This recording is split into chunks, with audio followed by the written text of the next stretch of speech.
Blog Talk Radio.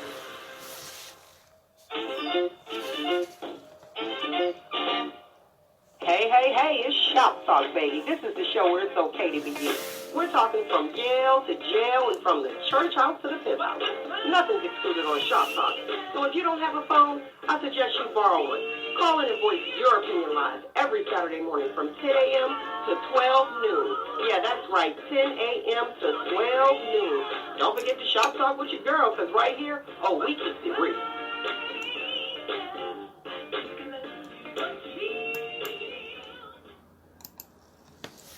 Good morning, and welcome to Shop Talk with Mel. What's going on? You have to unmute your phone, unmute your computer.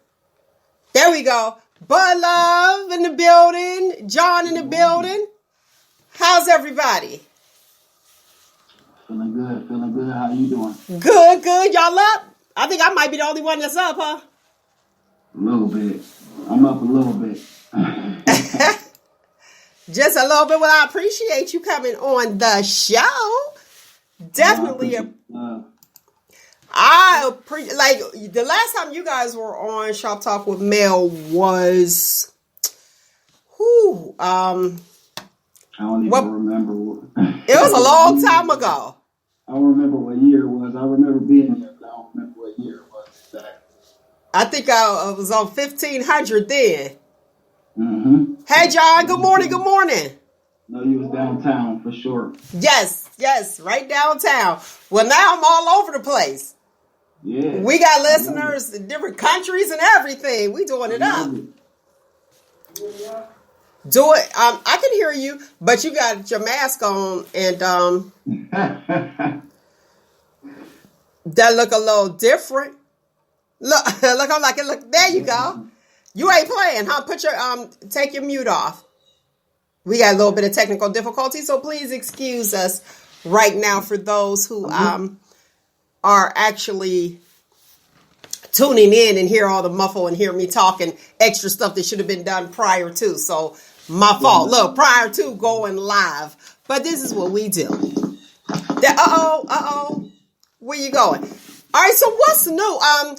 Wait a minute. Let me make sure I get it right. Y'all know I had the problem before. It's a whole lot of artifacts. Whatever is going on, we got to stop because it's amplified here in the studio. Okay. Like you said, it was a long time since you've been on Shop Talk with Mel. It has definitely been that. Tell me what y'all been doing. TGBENT. Did I get it right? LLC now. Oh, yeah. No. Wait. I think that's you, John. All that artifacts. Hit your mute or something until you get situated, okay? Because that's a lot. And, all right, so y'all do realize, and I have to put this out here, I so apologize to the listening audience because I know you're like, what is going on? Right. All that right. Yeah. Even though we're doing Zoom due to COVID-19, so we're on a Zoom. So wherever you are, just know that everybody's going to be able to see your background. So choose a good place. Just to those, for those, that are tuned in here today. All right. So you guys still making music? Oh, most definitely. I was wondering whatever happened, but tell me this, TGBENT. What does it stand for? True Great Business. What? True. Great. True. Great business. Well, wait. So it's not. Wait a minute. So TGBENT. Entertainment. Okay. All right. I'm like, wait a minute. Look, I'm like, hold on. I was like, I think we went through this before, but it's like, wait a second here. All right, so True Great. It has the LLC on it now, so we have to say TGBENT LLC. Whoa. Why? Like, I mean. Because we a small business now. Like, everything that we were doing when we first came on Shop Talk, we were still in developmental stage. Now we done took that developmental stage and we done amplified it. So now we an LLC. So that means you really they got to pay us. Okay. The LLC is just the copyright for the business. I'm totally aware because Shop Talk with Mel since 2010 been an LLC. Right. Yeah. Well, everybody was nowadays, and not saying you guys, but everybody going LLC because of the trying to get that money. How long y'all been an LLC? I've been an LLC for a minute. Believe me. Longer than last year, right? Yeah, I filed my taxes under a sole proprietor actually this year, but we got the LLC to go with. I actually didn't need the LLC, but I got it to protect my own business. Oh, I totally understand. Totally understand. That was it. It was the entertainment. I was like, what is that? What are we entertainment. Yes, I was trying to figure that out. Was like, okay, so we getting ready to get this party started, and let's go. We all situated now, and okay, let's do this. So you guys got new music. You got Bud Love. I know you the singer. John, you the rapper. It was somebody else with y'all, right? Yeah, at that point in time. Okay. Well, Rugo, you was back, on the All Talk Radio back then as well with me, rocking with me then. So, do you remember when they came on? I believe so. Yeah, I do. I definitely remember John being on. He was on for a few other things though too. Yeah, he was on there for that one topic she had from like 3 different 20s, 30s, and 40s. Yeah. She had you for the 70s. Oh, straight 70s. Straight 70s. I'm old. I did a couple of talk shows. Yeah. Okay. Wasn't he at the? What was the event you had at the I can't Battle of the Sexes? Did you come to the Battle of the Sexes? Okay, yes. See, I love it. We got to do that again. Your face. Yes. Well, we know what the stage plays. If you guys missed the stage play, I did a stage play called How the Wife Becomes the Other Woman. Also, Front and Center will be coming shortly. We had to stop production of that due to COVID-19, and also we'll be having the masterpiece coming up. But it's not about me, it's about you guys. I definitely want to check that out though. Oh yeah, all based on true stories. If you haven't gotten the book, it's How the Wife Becomes the Other Woman, writer Mel Ross. So you guys, if it's too much to type in, just type in Mel Ross and put how to how the wife becomes. It's a how-to book. It's a self-help. Embrace you, love you. I like that. Oh, always. That is my motto. But let me talk about y'all. Don't talk about me. Let's talk about you guys. I try to stay with it. Y'all, let me see. Y'all kept me current with 2 Chainz. Remember, I didn't know who 2 Chainz was. Right. And I was like, when 2 Chainz first came out, I was like, who? You was like, you don't know 2 Chainz? And then he actually wore 2 Chainz, which that was like weird to me, but but it worked. So, you guys, let me see. I wanted to reintroduce you guys. So, what is it? TGB, Greater Business, right? True Greater Business, is that right? True Great Business. True Great Business. Okay. Entertainment. TGBENT LLC. Let me say that LLC. Look back there, that LLC over there. You gotta put that on there. The trademark, the TM. Y'all see the TM? Y'all see that up there? Been there. Look. Definitely. So, what are you doing now? Talk to me. Let's go, John. What are you doing now? Oh, what I'm doing, man, I'm just in the background. I'm in the background right now. And our main purpose right now, 2021, is to push this Bud Love as much as possible. Okay. Bud Love was, listen, Bud Love, we need the music. Bud Love was like the R&B smooth, like singing. We need the music because we have who was Angie Stone with? Well, he's D'Angelo. D'Angelo used to be like real sexy, and he look a hot mess now. And then, we don't have like we know the R, he gonna be laying down for a long time. So we need to go, set him on, shelf him. Yeah. Look, I'm bringing sexy back, then. I'm bringing the 90s back, Okay. Bring it back. Because they're doing a lot of rappers think they singing, but they ain't singing for real. Now, interesting that you would actually say that, because there are a lot of rappers that do sing, but not singers. So they're trying to make it happen. And I was wondering if because they didn't want to pay them to sing the hooks. But it is one, Missy Elliott, she can sing. She can rap, but she can really sing. She has a great voice. She was in a singing group, though. She was in a singing group before she came out on her own. What singing group was she in?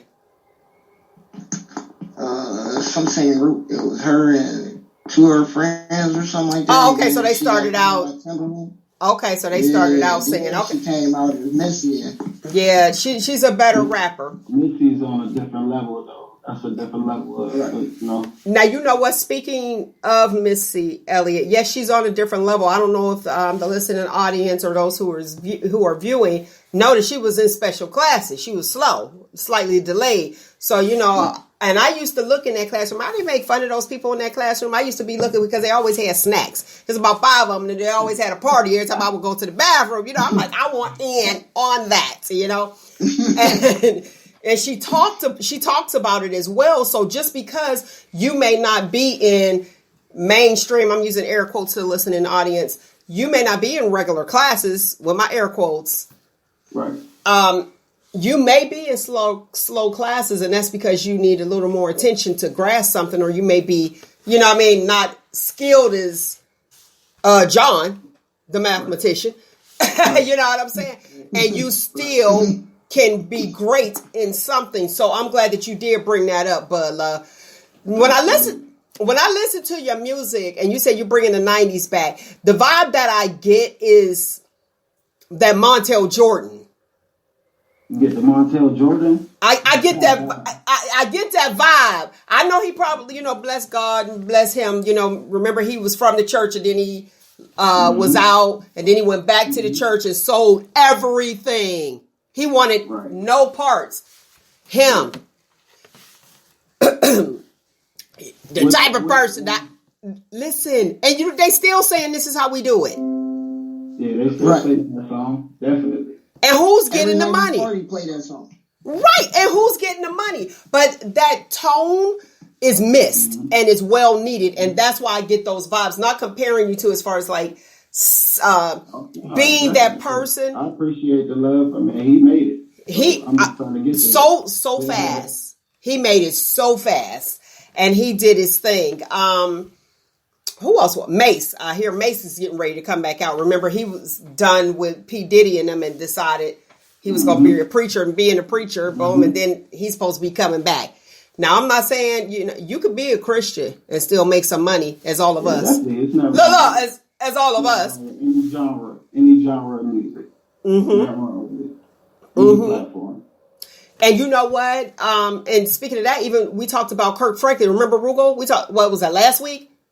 We talk, and it's like, okay, well, he's singing gospel music, but he cussing people off. He gonna break Mother Elsa's necks and stuff. Man, that was his son. If your son called you and was on some bull and he needed a good cuss out, you gonna cuss him out? He didn't know he was gonna get recorded and put on the internet by his own son. Right. That cat would never be able to ask that cat for anything ever again. Right. Now, but what I'm saying, and the reason I brought it up is just what Bud Love was saying, any genre.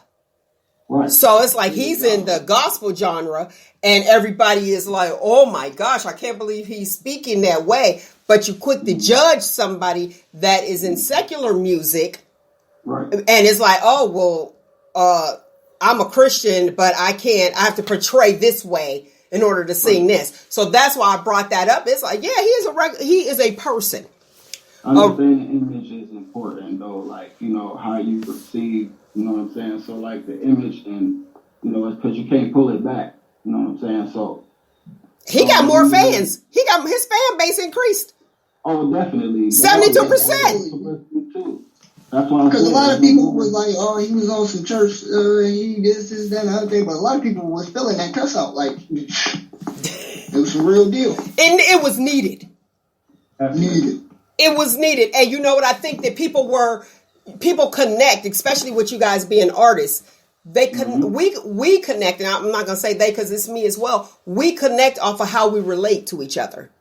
And I think that's what happened with Kirk Franklin. It was like, okay, now I can relate to you. You're not high and mighty. You know, some people feel as though that, okay, they're on this pedestal and everything has to be right. And, you know, you have a lot of people who decided they're not going to go to church, a lot of females, because they like wearing makeup. And they at the church, you can't wear makeup and you got to wear, you know, skirts all the time. Right. I was brought up in the church, as John, all of us, we was brought up in the church. And it's like, okay,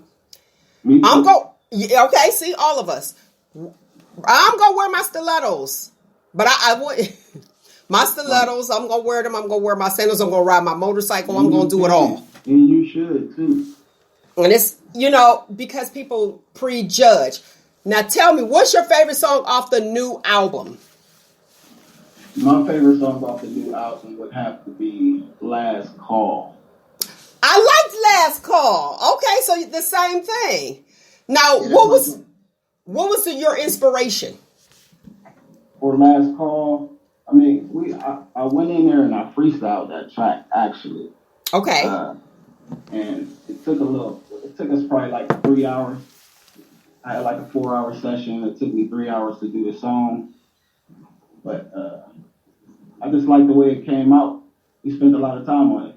Mixing, mastering, just the process, you know what I mean? Which that song, you know, it just took me. That song took me. Okay, and you just went in and just freestyle. You were just feeling it that day. It's like, this is how I'm feeling right now. Feeling the energy of the Last Call, you know. As soon as I heard the beat, I knew exactly what I wanted to do with it. Okay, we're going to play that. We're gonna play that when you ready. You let me know. And we're going to see whenever you ready. We're gonna let the listeners, I'm like, shop it or drop it. Hey, I'm ready. Yeah, shop it or drop it. Last Call. That's what we're gonna do, and we're gonna do that at 32 after the hour, 10:32. Now, it's an EP. It's not an album. It's a extended play. Okay. For people who don't know what EP is, it's a extended play. It's like a medium album. Okay. So it's like 4 to 6 songs. Okay. I made it 5 songs instead of 4. So a short album. Like yeah. It's like, okay. And it's just like compilations of what we are going to get in the future? Yeah, definitely. Okay. It's like some of the songs have endings, like breakdowns of other songs that you would want, but it's not that long. It's probably like a minute long. A little sample. Yeah, a little sample. Okay, listening party on Shop Talk with Mel. We love it. We love it. Good stuff. Now, you've been in the game for how long? Probably like 12. I'll say like 11 years now. Probably 11 years. Okay. And the reason I ask that is because it takes a lot of work. Yeah, definitely. When, you know, mastering your craft. Can't miss the steps. It's important. The steps is important. And you have people who are out there. You have your, I'm going to speak for the newer generation. Speak to the newer generation. You have those that'll come out. And I will say one thing with the newer generation is they're so supportive that they're making each other millionaires just off of likes. And they understand how it goes. Right. And then you have your generation, which is probably the last of our generation, like the bottom part, where we're trying to tell people and teach people, listen, if you like it, it gets me out there. Because I'm still appalled, even like with Justin Bieber, off of just YouTube. You know, you have people that are like becoming famous just off of the likes or getting on a show. Have you ever thought about like the reality show? It's like, oh, okay, they're there. This younger generation, kudos to them because they understand what it takes. So we got to figure out, we got to wake our people up with our professional selves Oh, and for the listening audience, you're speaking to all professionals here. So having a job, you know what I mean? Having a profession. Stay around some young-minded, you know what I mean? Not young-minded, but young people who listen to music, so I can see what type of music they listen to, too. That young energy. Yeah, exactly. That's why I was around y'all, so I could see what was going on. That's why I know 2 Chainz. Well, I was like, wait, who? What? Keep me going. You help me out. Back then, I had even much more of an older sound. Then I had to dumb it down a little bit. You did, though, and I liked it. And that's probably why I still have that, because I remember the whole, I'm like, Monto, that was like my guy. And that was, he's safe music. Mm-hmm. Yep. And that's why even what I did listen to, it was safe. It was like, okay, we could play that anywhere. Mm-hmm. Versus, you sitting there and somebody go up to the DJ. We know at a wedding reception, Rugal, the movie guy, and be requesting Ghostbusters. But so if he is somewhere and y'all hear Ghostbusters, y'all know he's the one that requested that. You can't get married without no Ray Parker Jr. Come on. Praise. You gonna call? Right, look at you like, and they got a new Ghostbusters now, so look at there. Nobody wants that new one. But Ray guess Parker what? Jr. It never ever went out of style. You still kept it going. You kept it relevant. Yeah. And even with Bud Love's music, it could be played anywhere, so you don't have to worry about, oh, wait, my grandmother's sitting over there. Hold on, let me shut that down. You know what I'm saying? So that's a good thing. Might be. Your grandma might say something about the last call. Grandma might say something. She might know what the last call's about. She definitely know what the last call's about. Grandma definitely know. Grandma had 8. Right. Yeah. Right. Hey, John, are you gonna set that up, or are you, Bud Love, gonna set it up to play? What's that? The music? You gonna set that up? Here I come. And I'm gonna have to Go ahead, just turn your video off. Yep. All right. I'm glad that you didn't decide to say, okay, enough is enough and I'm done, or give up on your dreams. And that is why I wanted to invite you on big time, because you have a lot of people who will say, dude, like, you grown, you still got that dream, like, give it up. Have you had that in your ear yet? No, because not boasting or bragging, but most people, when they listen to my music, they can't believe that I'm around here with the music. You know what I'm saying? Mm-hmm. Like, it don't sound like a local sound to them, so they're kind of surprised by the sound. So I don't really get more of what you doing around here still. You know what? I'm gonna say this, because you have rappers that's in the studio, and they still in the studio. They was in the studio in 90, 91, 92, and they still in the studio and at the studio doing the studio thing. Exactly. We doing much better than 10 years ago. And you see, I thought y'all were good 10 years ago. No, we got a lot of knowledge, and we learned and got the platform for, the way we were supposed to do it. And now we know exactly what to do. I mean, you got to spend a lot of money on yourself as independent artists. Self-investment is everything. Yeah, it's everything. Exactly. Yes, self-investment is everything. And knowing how to spend it, too, though, as well. Because, you could just spend money and... So, for the younger ones that are listening out there and trying to come up, like when you guys first started at that age, when you say spending money, just out there spending it and know how to spend it, elaborate on that for me. I could give you some pointers on... I want you to tell me, what did you spend your monies on that you said, and knowing how that you... Oh, I would say, in difference to back in the day. Back in the day, we used to just, say, for instance, for example, we would just buy some CDs, go out there, sell some CDs. We would, just be going to the studio, not getting any receipts for the stuff we was doing. We was just When you now wait a second. You said not getting receipts. You mean to file taxes at the end of the year? Yeah. Okay, yep. but let's that, I mean, I don't want to say that's not important. It is important for everything that you do, especially if you're filing taxes. But when you're in the studio and you be like, okay, run that back. Have I hung out in the studios? Absolutely. I have. And I wasn't a studio chick, air quotes. But it was like, okay, let's, you see your people in the booth and they're doing their thing and they have it. I've actually, a good friend of mine, he did his thing, and back then we didn't have studios. So like that Salt and Pepper documentary or biopic that they had when they were in the bathroom. Oh, I so remember those days. And not having the copyright, when you don't have a copyright, like you pretty much were saying, somebody steal your music. Exactly, and that's what I was saying back then. We would just, we would just do freehand, just do everything that way. Like, just didn't care, not have no copyrights to anything, just go do everything, just like, we just got to do it. And now we're trying to hold it on that. And then you know exactly where to spend the money, too, now. Okay, so, being upcoming artist, and I remember the whole rap game, and John, he could flow. He could flow. Yeah. Very intelligent.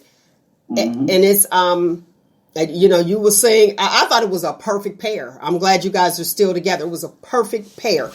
The popping bottles, that the videos show you, and the monies, was that happening when you were younger? Is that where a lot of money went? For me, for bro, it did. I never was like the bottle popper. I do it like, if we celebrated for something, but. Okay, but you said for bro, he was kicking it, doing the gold grill, all that stuff. Yeah, he was kicking it. Okay. and it made it look good. It made it look good. So you have your stuff now. So fast forward to present. And what you drinking? Coffee or tea? Tea. Welcome to Shop Talk with Mel. I got the tea and we get ready to get into like it. 4 days straight, so my throat is a little, honey too. You have to have the honey. You know what? That's good. We ain't gonna take it on the medical acid, but that is good for right now. Mm-hmm. And you could drop some vitamin C drops, like the cough drops, but use the vitamin C, drop it in your tea, honey, boom. When I do my Be Inspired, that's what I'm sipping on. Oh, I got the medical cough drops. I'm good. Oh, you got to for real. Okay.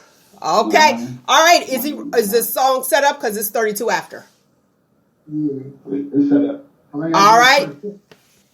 The phone number here is 515-602-9667. Again, 515-602-9667. If you can't get through that line, dial 614-524-5328. Shop it or drop it. Here we go. Last Call by Bud Love.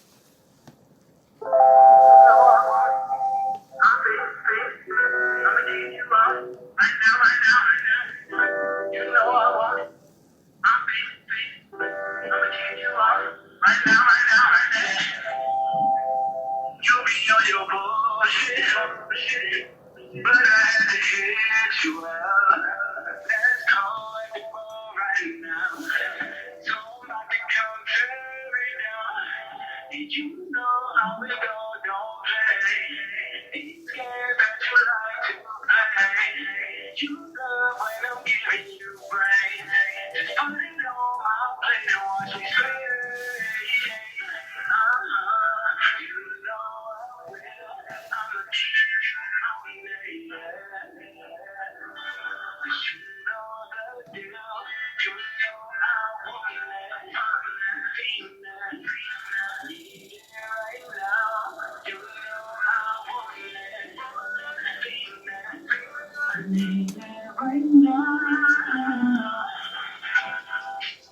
you be on your own shit, but I still hit you up. You already know what we gon' do when I come through. Yeah.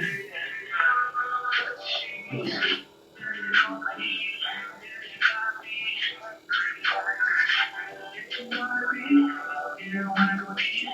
You know, please.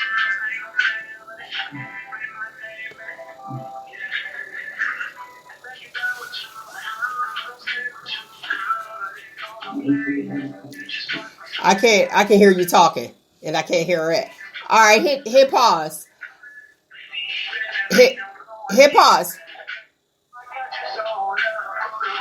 You got it? Can you stop it? Can you stop it? Hello? He is feeling his music. He is feeling it. Look, there we go. I'm like, he feeling it. I can hear it. I can hear you. I can hear you singing over the music. That was the issue. So you know, I'm going to put it up on the website so people can actually hear it with the music, since we're doing it through the Zoom and everything. Yeah. No, the vocals don't. We know it's you singing. We know it's not studio. You know what I mean? What do they call that when you like they put all the beats and stuff behind it, but the person's really not singing? Auto-tune. Yeah, auto-tuned. I probably no auto-tune. You say you auto-tune, no auto-tune. Right. So I didn't. We know it's not you. So sing one stanza now. No, a cappella. Just sing. Give us a sample so we can actually hear you. You be on your boat, but I had to hit you up. Let's call at the bar right now. So I'm about to come tear you down. You know how it goes, don't play these games that you like to play. You love when I'm giving you praise. That's all I'm doing. All right. That's Bud Love. Look, all right. That's Bud Love doing it up. I ain't mad at you. All right. Right on the spot. Thank you very much. Thank you very much. Right on the spot. Right on the spot. Now I'm telling you. After I told you I wasn't gonna sing too. You did, but I got it. Hey, listen. You listening to Shop Talk, the real deal. Rugo, did you hear it? And we gonna keep the truth. We gonna keep it coming. Like, we gonna tell you yay or nay. And I know that look, last week I was missing some calls. Make sure nobody gonna hold. Okay. It was last week. I'm telling you, I missed 15 calls. I was like, oops. I was wondering. I was like, oh, nobody's calling. But I got so engrossed in the show that, hey, what you gonna do? All right, we getting ready to get into these hot topics and get going. Are you gonna be able to chill with us, or are you going?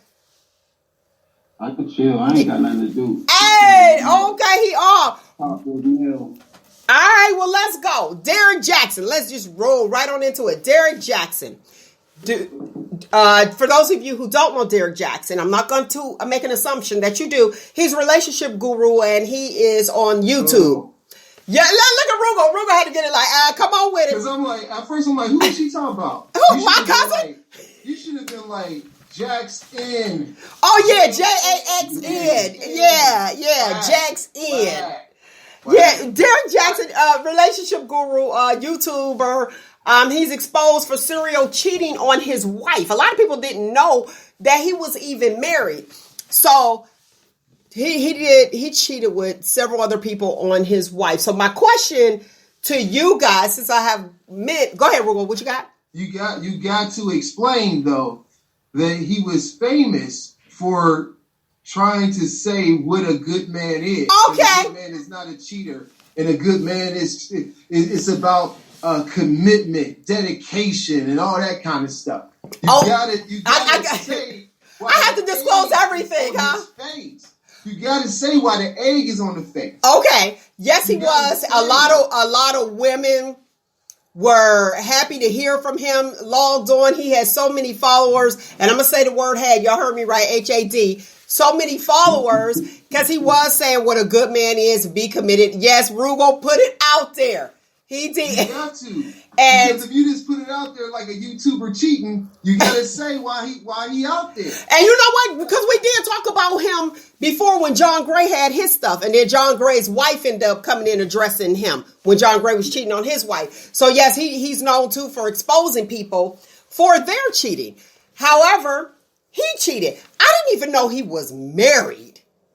And not that you expect the person to be single all the time, but the way that he presented himself, and let's be honest, even being out there and in the industry and being a air quotes celebrity, sometimes if you put out there that you're married, you get less followers. So if you know this is your niche, you know what I mean? As long as you're single, you selling a dream.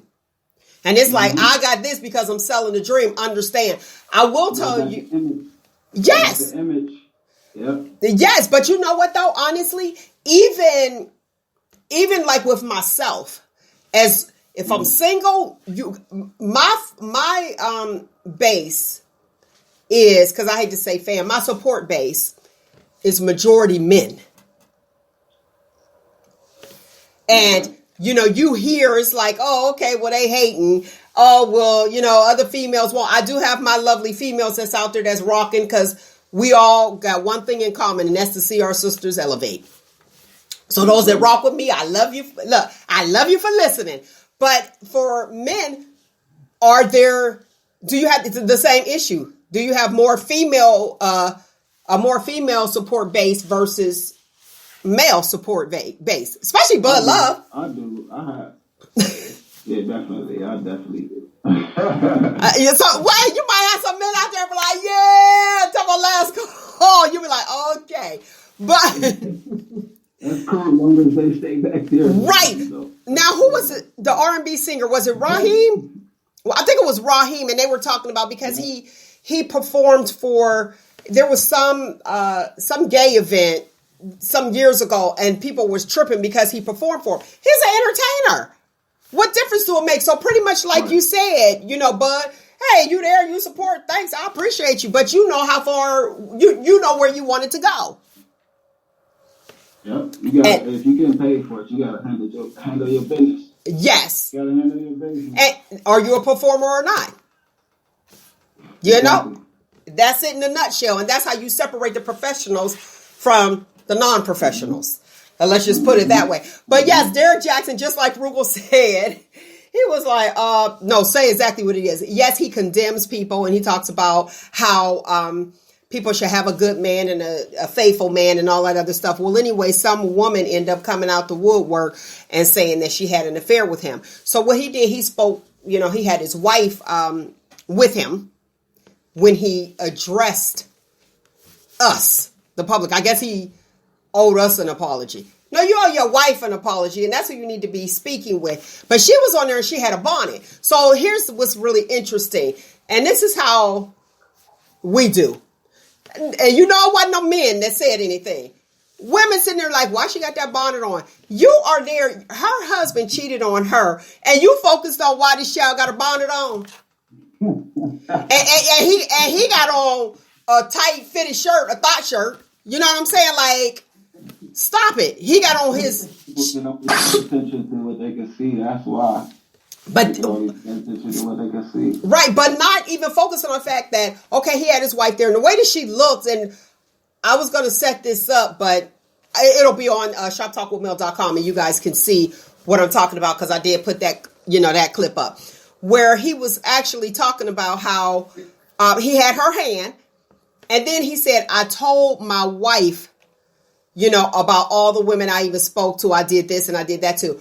Why do you think it was necessary, from a male's perspective, why do you think it was necessary for him to even have to even share that information? Like with us? Because he get his money from us. Also our explanation is old? Yeah, the explanation is paper, yo. If he didn't get his money from us, he wouldn't have cared to say anything. If he was independently wealthy of what his niche was, he wouldn't have said nothing at all. Okay. And then, it was so funny because Charlemagne the God was like, how you going to have his wife on there looking all crazy like that? He ain't even trying to doll her up or nothing. You know what I mean? I mean, she was looking, don't get me wrong, she being cheated on and stuff like that. But even when she is a really earthy woman. But you know what though? You know what I said? I think that was probably. I think he did that intentionally and just said, "Come on." Clearly, she doesn't care about fashion, because I'm gonna be honest with you. When he had her on there with him, it seemed like she was removed from, like, wasn't there at all mentally or anything. Think about it like this. He done did this devastating thing, and he gonna try to have her come there and be on his side just while he just do this complete monologue, a complete narcissistic monologue. Like, I wish we had Dr. J. Houston to analyze the video, to talk about it. Yeah. You know what I mean? Because he's a narcissist, man. And then it was like, he didn't even care about, it was just all about him. Did you see it, Bud Love? Nah, I ain't see it. Okay, you probably want to, but I'm gonna set this up for the listening audience really fast. He did a monologue, an apology monologue, and he had his wife by his side. Usually people, what they do, they have their spouse right with them as support. But she looked like she was removed. And as a female, you cheated on me. You publicly humiliated me, and I'm sitting here. It seems like he has control. I got R. Kelly vibes. I'm not saying that he R. Kelly, but you remember how they was interviewing those women that was like locked in the room, allegedly. I'm saying allegedly to protect myself. But it was more so like he was, she was just sitting there not saying nothing. I said, either she getting ready to Kirk Franklin him, or she don't care. She's completely done. So I'm like, what is it? Now, when she came, she had her bonnet on. She didn't have any makeup on. That woman is beautiful with nothing. She didn't have any, she had a bonnet on, but her face, she had such natural beauty. So I don't know if he did that, like, come on, babe, you look beautiful, instead of putting yourself together, because a lot of women, y'all know I wrote the book, How the Wife Becomes the Other Woman. Y'all better cop that, okay? And you can get it at Amazon, Barnes & Noble, and Balboa Press. Let me go ahead and put it out there. Right. It's, 2014? Right. He just passed on by 11, that familiar face. But I just felt like he could have sat her there with the natural beauty, because maybe the women that he cheated with were all made up and extra, when what he really likes and really wants is the basic girl. You know what I mean? Just with natural beauty. Because you have people that just be putting their face all together, and then when they take that makeup off, you be like, who's that? That's why they say on your first date, hopefully, if you meet a girl in the summer on the first date, take her swimming. See if you can deal with that. You know what I'm saying? Or, he could have just sat her there, like, and showed that he was in control of his relationship, because that's what it looked like. He was in control of his relationship. And I felt bad for her. She did make a statement, and her statement was, people were commenting saying, I would have left, I would have did this, I would have did that.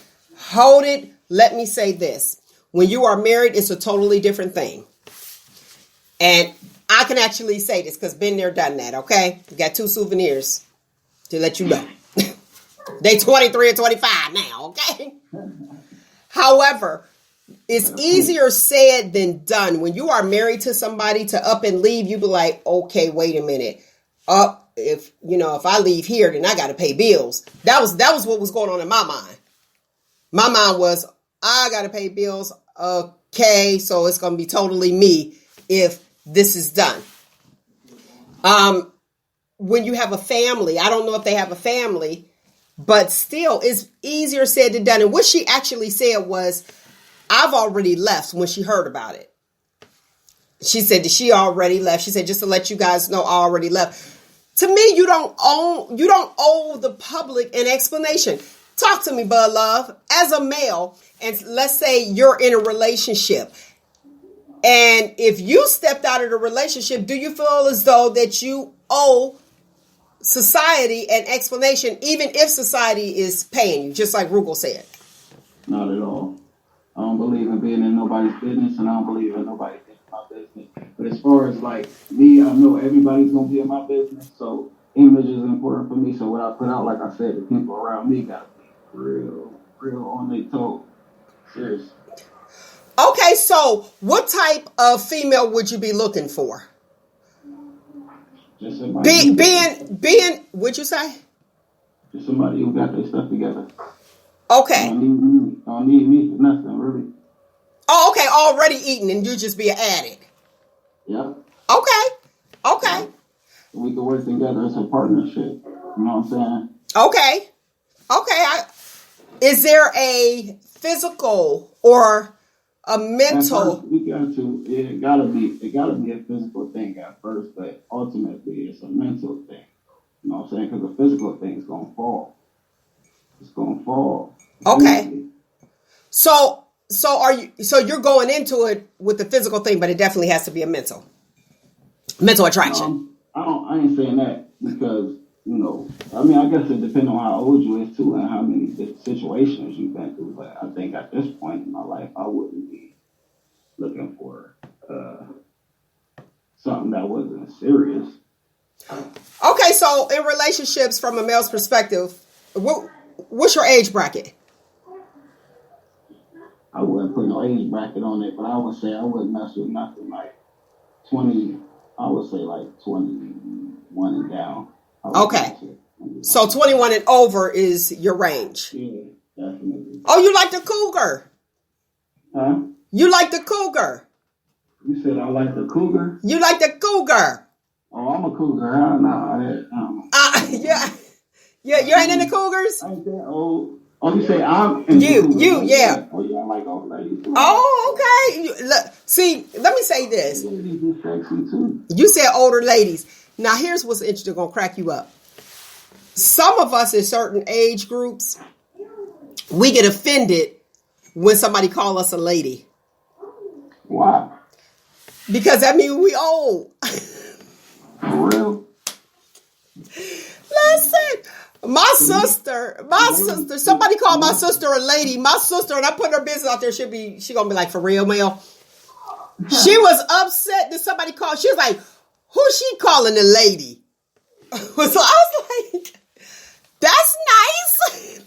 You could be like anything else. You still want to be that girl. We want to be that girl. Look, let us still be that girl. You know what I mean? When they call you a lady, that means you at parent-teacher conferences. You be like, oh, wait a minute. Because there's an image.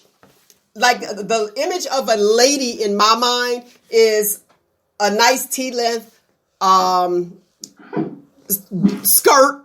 You know what I'm saying? Like, you're looking like, dang, I'm a lady. Like, I have graduated to the lady. To me, that's not the definition.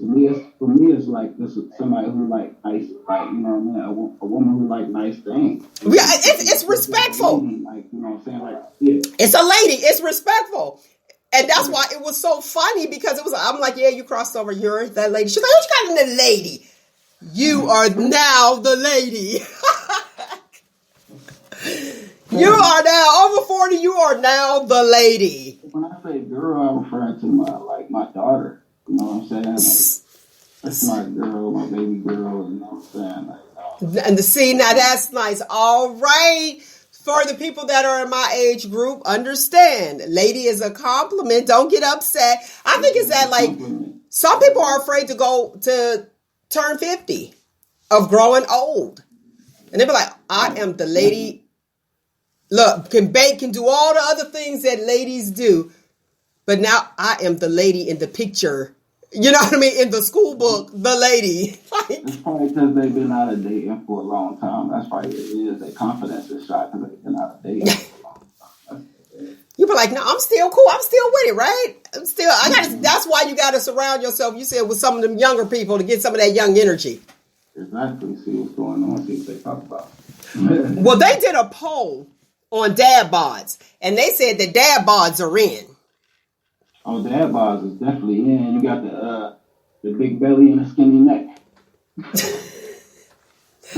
That ain't good. if you got a big belly and a skinny neck, listen, that is not good, because you do realize that's how we, like, with COVID, it really is good. If you don't feel like trying on your clothes at the store, even pre-COVID, if you take your jeans and you put it, take the waist area and put it around your neck, if your jeans touch around your neck, that means they'll fit you. That's how we don't have to try on stuff. We'll know if it fit. Now, you talk about the big belly and the little neck. That is not in. That ain't cute, huh? At all. Like, no, dad bods, no. It's not. And you know what I think? I think that if you guys, you didn't have children, and you work, and the way things are, the mom is working, the dad is working, we're doing the same thing. You sitting a lazy boy, being lazy. I said it. And our bodies is out of shape dealing with the whole, pregnancy, the whole nine. So you be like, okay, she got a fupa. Oh, okay, because she had a little pouch because a little baby. You know what I mean? But a guy with a big stomach, that is such a turn off. That is such a, I don't care how. Like this, the place was like this. Yeah, hands folded on their stomach. Like Like the old deacon sitting up in the front of the church on that side pew. Like, I promise I don't know no Deacon Wilder to protect the innocent. It sounds like a name. It does, though. It does. That's all I look. I'm like, I promise you I don't know nobody named Deacon Wilder. But it does. Deacon Wilder. That is not attractive to me. It is so a big belly. So it gotta be on both sides then. So like, first of all, both the man and the woman gotta like themselves first. True. You know what I'm saying? Before the other side can like the woman or the man. So true. I think if you like your man to look nice, then you gotta look nice yourself too. Because then you kind of putting something out there in the earth that you know what I mean? It ain't right. I agree. 110%. I totally agree. And let me tell you, I agree because I think both of you guys should encourage each other. And you want to be, they have like the power couple, and you be like, oh, okay, they're a power couple. Not with your stomach all like that. We ain't, no. Burn off that energy that's like right there. That is not cute. No, I ain't interested. I'm not interested in none of that. That's not the move. I think there's no excuse. No, that's a turn off. Like, get out of here. I already got a pillow. Like, that's a turn off.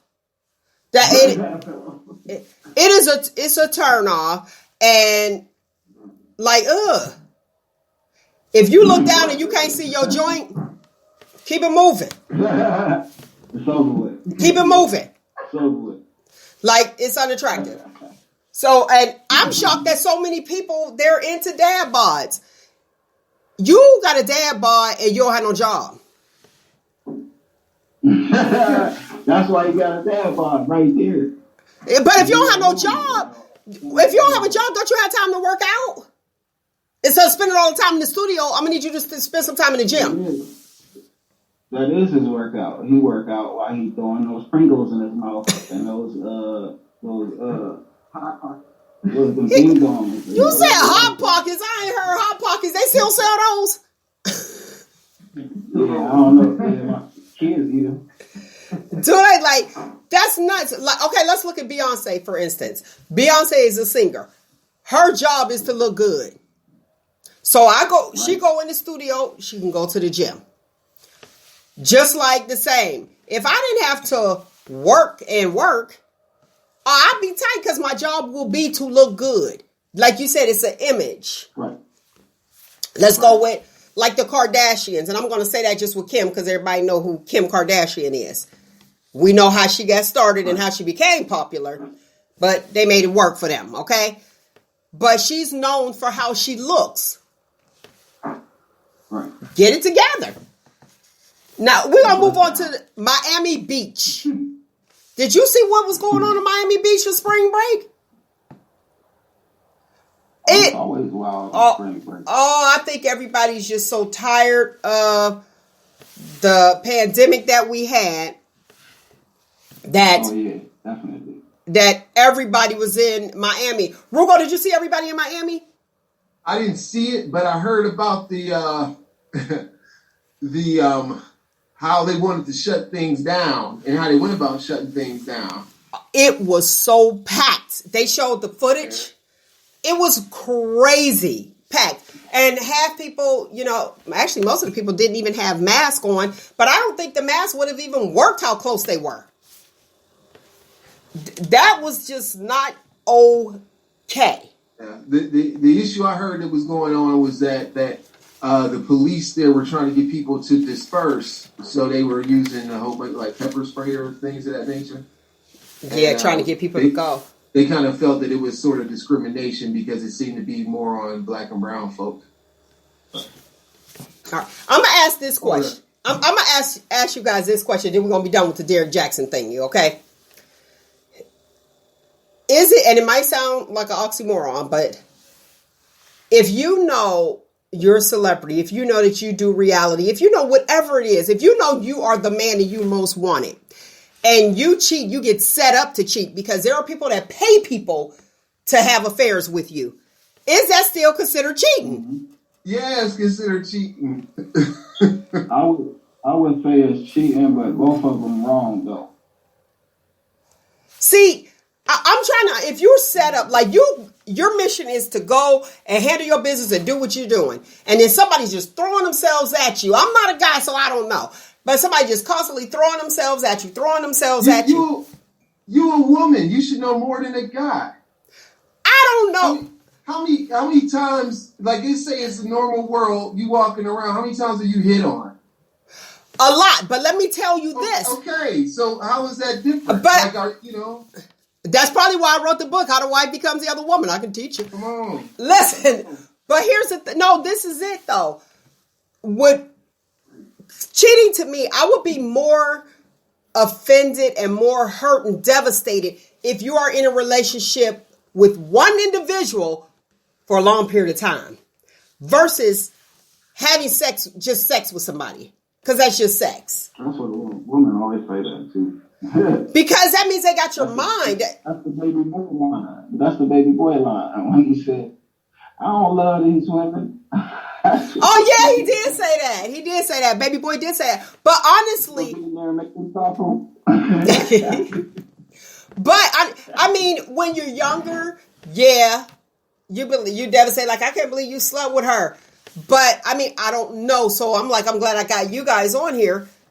I just want to know, like, if I knew that my guy was cheating with one person and he dating him and dinnering and all that other stuff, I would be more hurt than a fly by night knowing that somebody then paid to set you up. And y'all kind of slow. And I'm just saying y'all as a group, collective group, because if you know that you're in the spotlight, just like Rugo off of here, you know you're in the spotlight. People are gonna be trying to sit there and be like, "Oh, okay, just get him. I need you to throw yourself. I need you, and then video it. I need you to have sex with him or whatever." And the same thing with you, Bud Love. After you done sang the love song, she done stepped up out her panties on the dance floor.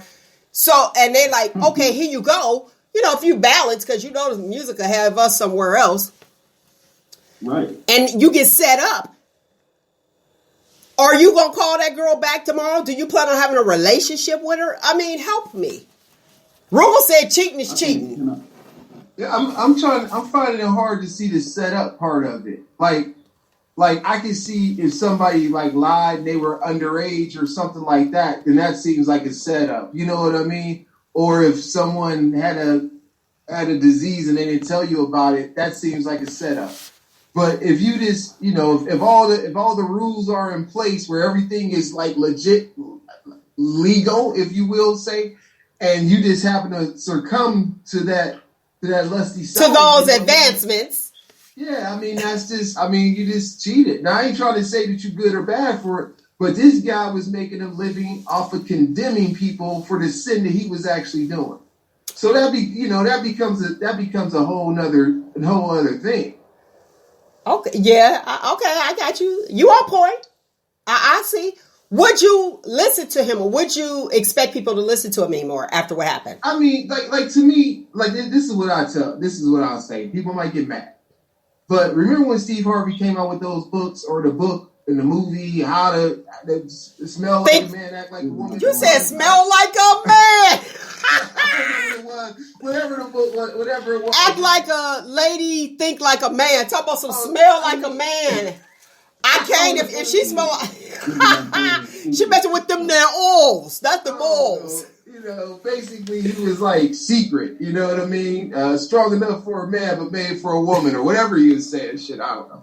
But the point I was saying was like he giving all this advice, right? I mean, it's like I remember at the time I had a girlfriend, she was buying that. She used to say stuff like, well, Steve says this. And I'd be like, I don't give a shit what Steve says. You know what I mean? I feel that. You know, I mean, like Steve, I mean, don't get me wrong, like some of the stuff he was saying, like even when you think about it, it was sort of, he would do stuff to categorize women in a certain light and all that kind of stuff. And, you know, and saying like, well, this is how a man is thinking about it and stuff. And never once do I remember her throwing anything back to me that talked about true connection, true love, people coming together, people forgiving differences and becoming stronger. I heard none of that.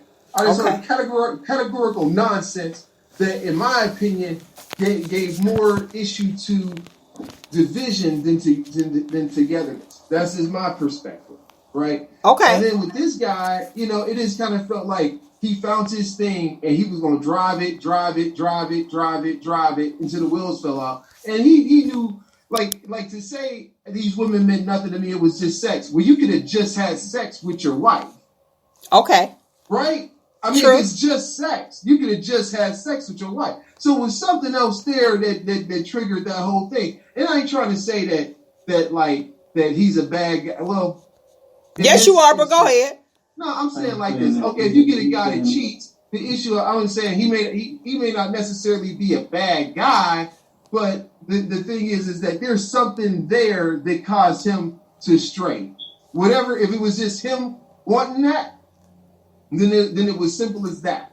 But for him to act like it had no repercussions on his relationship is ridiculous. Okay. Because I agree with that part right there. I agree with the ending part you say. You know what I'm saying? Because if it's a setup, like she said, if somebody sets you up to do something, I think both parties is wrong. He's wrong for actually doing it, but if somebody sets you up, they wrong for it. Because they already know in their mind that you're a cheater. So why would they even mess with you anyways if they know you're a cheater? If you got to go through those steps to try to set somebody up. Point taken. So they already know the weaknesses. They already know the weaknesses and they know they shouldn't be with you, so it's like they own. Like, I don't know. I'm more into people taking responsibility for they self than like blaming it on the other person. You know what I'm saying? I mean, like, let's say this though. What's the setup, right? I mean, like, if it's a woman who likes me, and I do whatever with her, did she set me? I mean, like, I need to understand what we using as a setup. She said the woman setting you up. I thought y'all meant like your woman. That's that's. I hope your woman not, because that's not the one for you. I thought you meant that your woman sets you up with another woman. Oh no, just period. Like other guys pay women, because that's what actually happened. I can't remember the guy's name. He's a celebrity, but then I agree with him. Then I agree with what he's saying. Then you can't. It's on the dude then in that scenario, because he can't be set up. Like he said, you can't be set up because you know you got a woman and you have sex with a woman. Okay. I thought y'all meant that the woman was setting you up. That's where that's where I was a little off. Right. All right. Hey, Bud, I know you have to go. Thanks for coming on. Truly appreciate you. Rugal, let's finish this conversation. Go ahead. Give me your points. Nice meeting you. Good luck to you. Yes. Appreciate it. No problem. You know what? I just kind of feel like on this topic, the issue becomes that the thing that he was making his career off of was the thing that he backtracked on and all that kind of stuff, and it would just seem so his apology seemed so artificial. Like Didn't it seem staged? It definitely seemed staged. Definitely staged, you know, and then like just the whole thing. I mean, if he was like, to me, if he was gonna, you know, now the issue is, to me, honestly, he could turn this into gold. He can say, how do you make yourself now worthy to, you know, for the relationship that you have that you truly want to be in, you know, if you want to do that. But he got so much egg on his face right now. You know, I just thought the whole thing was just kind of ridiculous. Even though I heard a few of his clips before, and I was just like, man, this guy, I don't know, when he was saying this stuff, I was just like, this dude phony. but you know, like when you be feeling that way, and people be like, I don't know why you feel that way, you just hate me. And then next thing you know, they be like, damn, he was phony. You know what I mean? No, that's true. No, that's true. You know what I think, honestly? I just feel like I would listen to him more because he's a cheater, so he definitely know what it is. Well, I mean, listen to him more for what? No, I mean to hear what he has to say. So there has to be some type of validity to what he was talking about because he was a cheater and his wife had no idea. But the issue was how he condemned people for the act when he was doing this all along. Yeah. You know what I'm saying? So what's the likely? We don't know if he was having protected sex or how many people he's having sex with and all that kind of stuff. He going back to his wife, back to his wife, back to his wife. You know? So, I mean, he kind of, you know, he put her in a really bad situation. I mean, even if it's, I don't know. I mean, I mean, those decisions people make, you know, I mean, obviously they're only worried about themselves when they make it. You know, I mean, when we eat, we make a decision to eat for ourselves. You know, if somebody else is with us, we might ask them what restaurant they want to go to, but ultimately we eating for our own sustenance, you know? And I think part of what he is doing is saying that, like, if I can get sexual fulfillment anywhere, I'll get it, and I'll try to justify it. Like, I don't remember in his video if he actually ever apologized to his wife. I could be wrong about that because I just don't remember it. I don't know if he actually apologized. He said that he told his wife, so I'm sure that they had a personal, you know, conversation. All right, go ahead. But if you see Lee in the color purple and Mr. telling you the Suge coming, that don't mean that he, you know what I mean? He ain't apologizing for her. He said, hey, this is my piece. I'm trying to make her breakfast. I'm acting all out of my character. Suge Avery. You know, to get there. You know, and she come and make the food and all that stuff to appease him. You know, don't have her on there looking like Celie, acting like it's okay. He did have her on there with that bonnet looking like Celie, though. Yeah, come on now. That's on you. He had that. On to what's happening in Minneapolis. Prince's ashes are now on display in the Mansion Museum. So they turned his place into like a museum, if I'm understanding correctly. And his ashes, the urn is shaped like his symbol. Remember his symbol? Uh-huh. Yeah. So the artist formerly known. Yeah, his artist formerly known symbol. That's what the urn is. And the ashes are in there. And it's going to be on display April 21st. Now, this might be something people might be into after 420. For those of you lovely people know what 420 is, go ahead and look it up after the show, though. Would you want to go see Prince's ashes on 421? I want to say that is that 5 years he been dead? It feel like it. It's been a while. It's been a minute. I would like to see the house. What's it called? Paisley Way or something like that? Yeah, I would definitely want to see. I would want to see that. Like, how does Prince live? You know, how did Prince live? Now, you want to know something interesting? You said it's been a while. It does seem like Prince been dead a long time, but Michael Jackson seemed like just yesterday. I don't know about the Michael Jackson. You think Michael Jackson been gone a long time? You feel like Michael Jackson has been at least 10. Yeah, right. But I don't feel. I feel like it's all. I feel like it was just yesterday. Where were you at? I was at the Coconut Grove when I found out. Were you cooking at the Coconut Grove? Was I cooking? Was I cooking? Come on. But Michael Jackson, maybe because it was so impactful. I know that it was a long time ago. I know it was before Prince, but I just feel like that was just yesterday. I think maybe I was so touched. Just like Aretha Franklin. Is she even dead yet? Because remember, she was, I mean, I ain't trying to be funny, but she how many funerals? You got me wanting to fact check this real quick. I'm like, I think she died. Let's see. But remember, I was like, oh wait, we got another viewing. Oh, it's another. Is she in the ground yet? Is she in the ground yet? Not as long as her spirit lives on with us. Oh, you right. Sitting up in the morning rain. It's all Aretha Franklin. Don't you talk about no Aretha Franklin?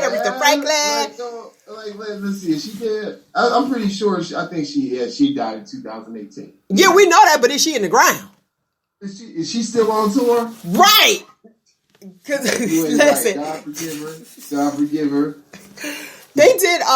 It was a movie on what was it? National Geographic. They did. It was on the. Was it on? I thought it was the History Channel. Oh, okay. One of them. One of those that I don't watch. But they had. Remember, we were talking about. She wanted Jennifer Hudson to play her. Yeah. And I think Jennifer Hudson is playing her in a movie, but the one girl, what's her name? The one that won, didn't she win like an Oscar? The one that played her? She was nominated for an Oscar for playing Harriet Tubman. And then I think she did win the Oscar for the song that was sung for the Harriet Tubman movie. You know, what's her name? Cynthia, I think it's Avril. I'm not looking at it right now. So we don't know how to pronounce it. I gotta see it to kind of see it. See it to pronounce it. Avril, because I don't see it. But anyway, Arrivo. Is it Arrivo? ERIVO. Arrivo. Anyway, yeah.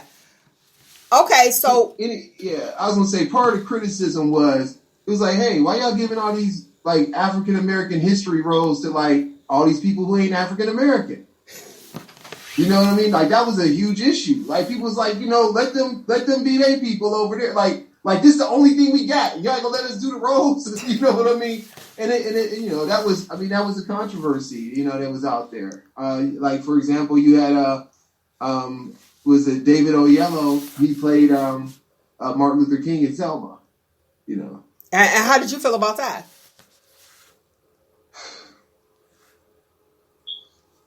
I felt like,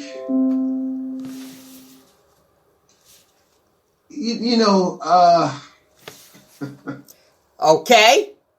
Silence. Crickets. Yeah, really. Yeah, this crickets. You know what I mean? Because I'll tell you this: Jeffrey Wright did a great job when he played Martin Luther King in Boycott. I think the thing is that like it's been so many people who have done this great work that like the same person just keeps getting the biopic over and over again. And it's like if it's depicting a different element that we didn't see before, great.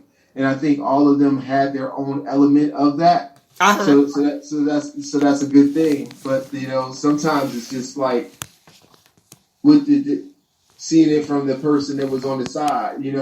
Like when we gonna get the Baldwin? I can't think of his first name. Right, I'm having brain freeze right now. That ain't okay. Yeah, I know. Jesus. All right, moving on. Look, I'm like, moving on to the next one. The COVID vaccine. We're pushing the COVID vaccine as Americans. What's your thoughts on? Do you? Let me ask this. Do you feel forced to get it? Forced versus coerced. I would say forced in a situation to where, like, just seeing, like, I know, like, as far as really knowing people, I know like 7 people who have had it. And Who've actually had COVID, you mean?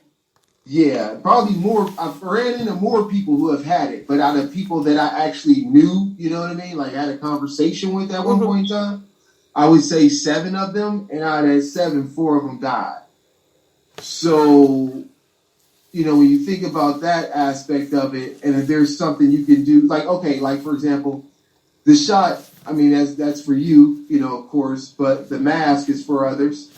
And my thing is that, well, if you don't feel comfortable taking the shot, then feel comfortable wearing a mask, right? Right. I mean, or vice versa. I mean, or both, you know, or both. So my thing is that I did get both. I took it, right?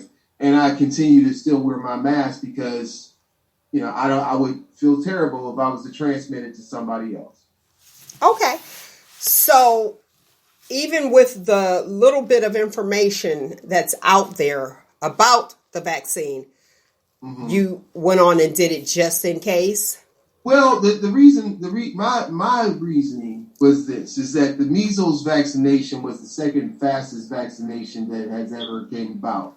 And when they came about with the measles vaccination, that might have been, I could be wrong because I don't know off the top of my head, but 50s, I'm going to say, right? 50s or 60s. Took them 4 years, and they felt like, man, that was a rush job, right? In this case, you had every world power dumping all kinds of money into making sure that this came about. Then with the distribution of it, it went to people that if it doesn't work, then us as a society, we are in deep trouble. Let's say it had some terrible effects or something like that or whatever for a mass population of people who took it, then we would be in a really terrible way. And I just kind of felt that the technology advances that came from when measles was rushed to this happening, all world powers and all corporate on all those organizations being focused on this one task, and then with the distribution of who it went out to, it made me feel more comfortable with it. Now, let's say they would have said, "Hey, we got this shot, but we're gonna give it to all the people first, and then all the medical professionals." I wouldn't have took it then. You know, I wouldn't have took it then because that just sounds kind of funny to me. You know what I mean? But since it was like pretty much, if it puts us in a situation where it wipes out our whole healthcare staff or employees, professionals, right?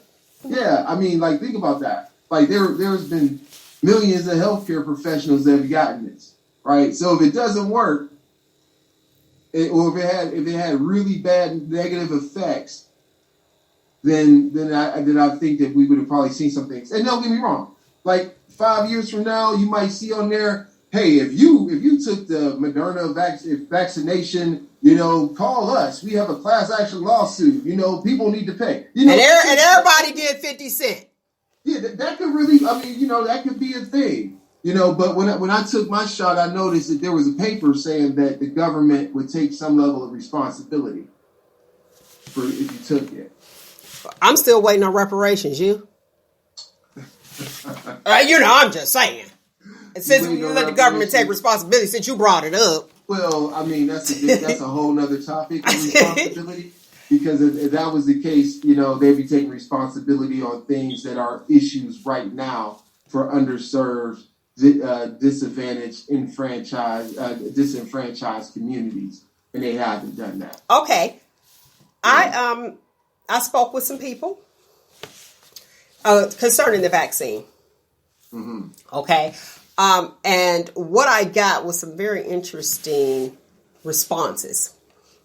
At the beginning, remember, it was like, no, we remember the Tuskegee experiment. And black people weren't trying to get the vaccine at the beginning. You're like, oh no, heck no, I ain't trying to do that. Then, and okay, here's what's interesting to me that, okay, well, Why? Why? Y'all don't like us anyway. So why are you pushing so hard for black people to take this vaccine? And that's just how I feel. I won't say either way because I'm non-biased. But for the sake of conversation, let me just say this. Why that's a red flag for me.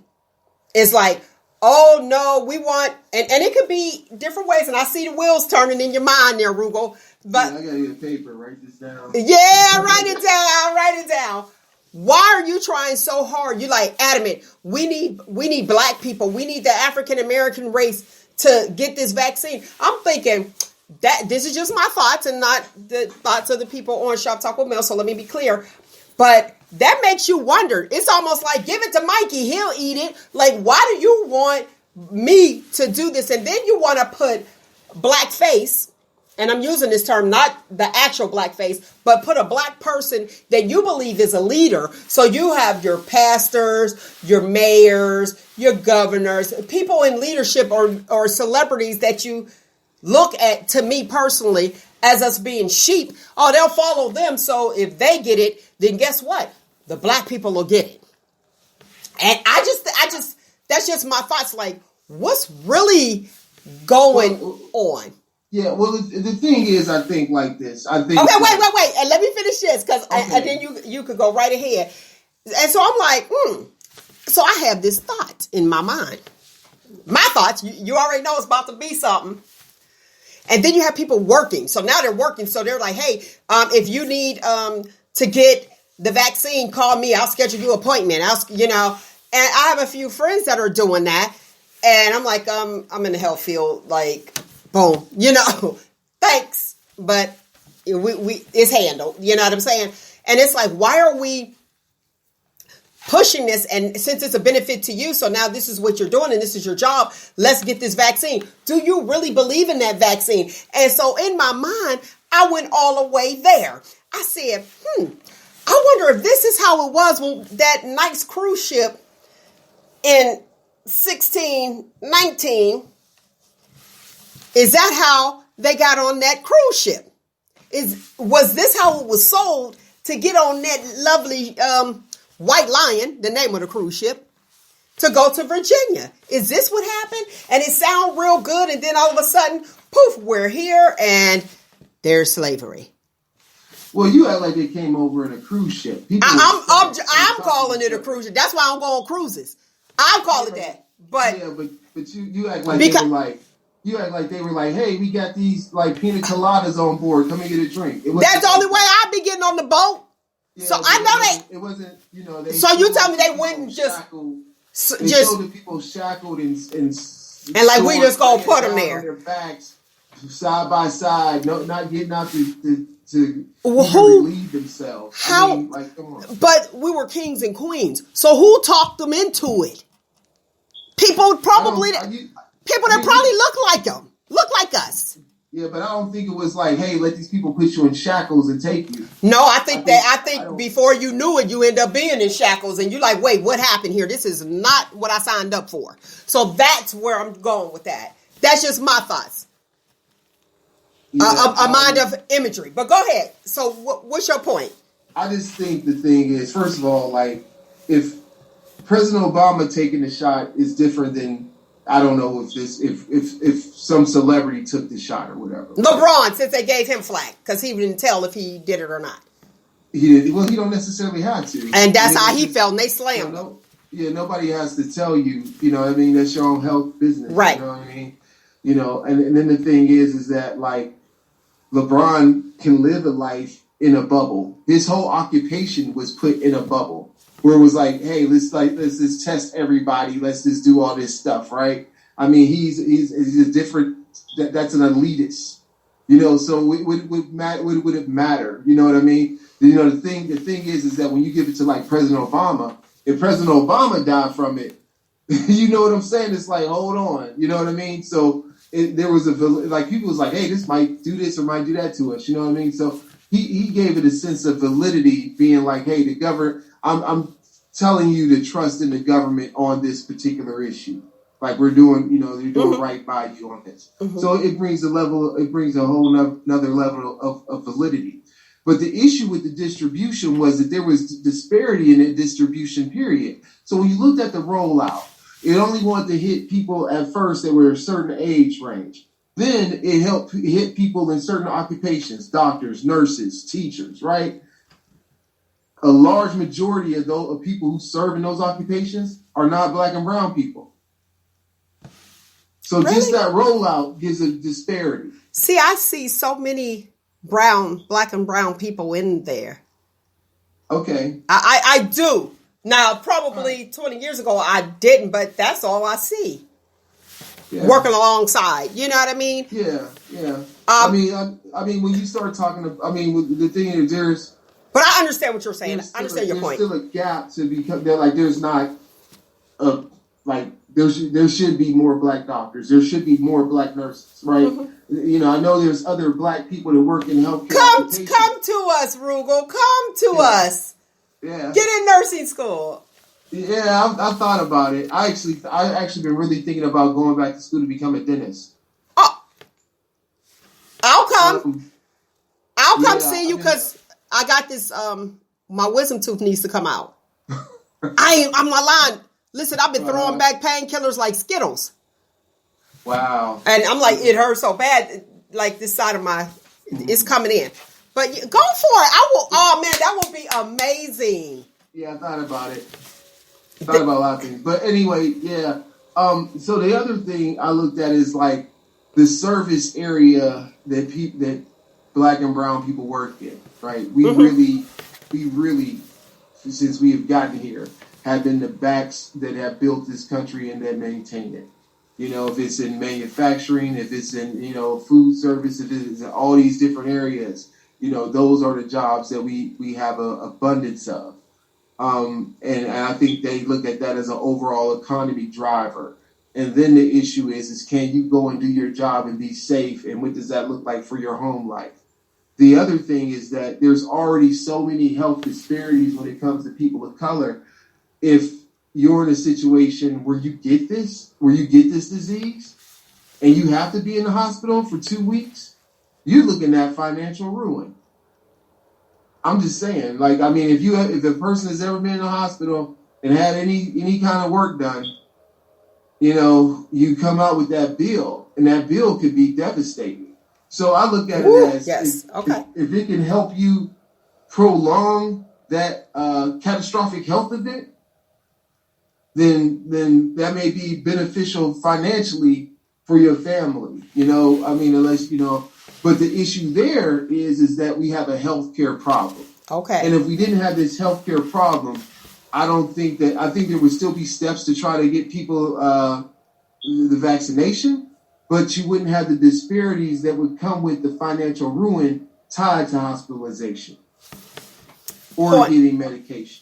Point taken. So until we fix those root issues as a country, we're always going to have these disparities that can be dramatically increased when you have something like a pandemic, a flu, or anything like that would cause the average person who's working, at a place where they're making minimum wage, if the benefits even cover anything, how it even works, it can lead to a level of ruin.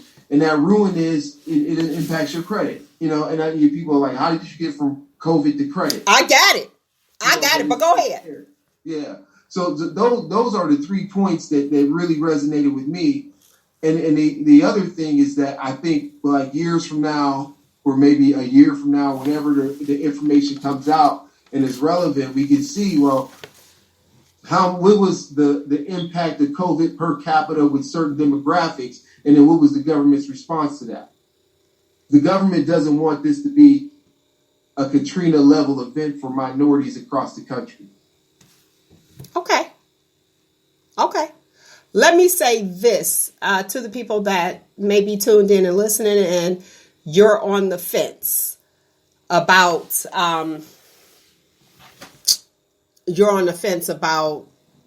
getting the vaccine. If you don't feel well, don't get it at that time. We do ask the question, Have you been sick in the last 30 days? Have you had COVID in the last 30 days? Have you had another vaccine like your flu vaccine within the last 30 days? Otherwise, we can't administer it to you at that time. So if you are fairly healthy, though, if you are fairly healthy, have at it. Your body probably can go ahead and fight it. If you have chronic illnesses, a lot of doctors, physicians will tell you, they'll say, they'll encourage you to go ahead and get it so that you don't get sick with the actual virus. You guys know I had the virus. And it is mind over matter, because it's like, oh boy. And then you look at, you kind of, especially being in the medical field, you kind of look at the prognosis and say, okay, well, I know I have these pre-existing illnesses and now I have COVID, and not knowing what's going on, you'll be like, okay, what's going on? Then you have to think, and I'm going to give you this for free. Treat the symptoms. Even when you have a baby, and I've seen that often too. If you have a baby and your baby has a fever, please, please, please, parents, do not bring the baby to the ER with a fever if you can actually treat it. Your child, don't bring them to the ER with a high fever. We believe what you say. You don't have to prove it. Treat the fever and let us know. We believe you, because that's all we have. We gain our information from you. That's it. It's all subjective. Tell us what's going on. Don't allow your child or loved one, even an elderly person, to suffer and bring them in, because if you can do some things at home, go ahead and do it. Treat the symptoms. If you end up getting COVID, treat the symptoms. Hear me well. Treat the symptoms. It's a virus. And with viruses, we already know we can only treat the symptoms. You can't write a prescription for an antibiotic and say, here you go. You can write a prescription for the antiviral. Like, remember the whole H1N1 with the flu vaccine? So you want to treat it the same. Moving to The View. On The View, they have Meghan McCain on there. And Meghan McCain actually called it the Asian. What did she call it? Oh, like, remember the Asian. They were calling it the Chinese yes, virus. The Chinese virus. Well, the Kung flu. Yeah, the Kung flu, all that stuff. Well, ex-CDC director, if you guys don't remember, Dr. Redfield. Y'all remember him? He was the director of the CDC, and then he just kind of like stepped down all of a sudden last year. He believes, this is just his opinion, and I saw it, and this is what he said. He believes that the origin came from China. That's what he believes. And he believes it came in September or October, around there, 2020. Because remember back in like December, I remember that one guy, the one that said he had something for president for 45. He said, I got a surprise for you around Christmas. I got a nice Christmas present. So Dr. Redfield felt as though that it came from there. That's just his opinion. And he said it came from Wuhan. Now, Wuhan, that's where all the studies of all the viruses usually take place. You're aware of that, right? Are you? No, I know there's a lab over there. I know there's a lab, but I wasn't. Yeah, it's a lab, and he feels so that it came from a lab. That's just his views, he said, in his opinion. But that's where all the studies for the viruses are. Would you live in that place? Would you live in Wuhan? But that's like saying, I think you have more of a threat if you lived where there was a nuclear power plant. I wouldn't live there either, because it might blow up. But the point I'm saying is like, I think like the way facilities, because it can't be the only place that's doing this testing and stuff, or else we wouldn't have had, a vaccination made by companies from American companies or British companies and all that other stuff. Mm-hmm. Right. So I just think like the threat of contamination probably isn't that high for somebody that just lives there. I don't think so. I mean, but even if the origin was there, the issue became what's happening now and what's been happening throughout this pandemic is Asian and Pacific Islanders have been attacked by people because of racist theories based on this whole thing, or just people being just straight racist. You know, we've had so many things happen. I've seen like several videos of elderly Asian people being attacked for like no reason, like brutally beat for no reason at all. Oh, sorry. Go ahead. I'm listening. Sorry. Not to mention the shooting and everything like that happened in the sauna in Atlanta. You know, with the spas and stuff. You know, I mean, it's been an attack on these people just for who they are. You know, I mean, that's something that as Black people we definitely can resonate with because, you know, it's been happening. There's this level of discrimination and hate crime. Now, you know what's interesting? The hate crimes that have happened in different races, like remember, you know, they had the bombers and all that, and then everybody was, here I go with Arabs. Remember, everybody was against the Arabs. Remember that? Go ahead. What is it? Arabs. I don't know. Yeah, but Muslims. The thing it was like people don't know the difference. They see anybody brown and they just say that's the guy. They look the part, so they gotta be those people, right? Right. Those people can be from India. Those people can be, you know what I mean? They have nothing to do with it. Or those people can be from Wyoming. You know? Right. I mean, come on. Like, but here's what's interesting.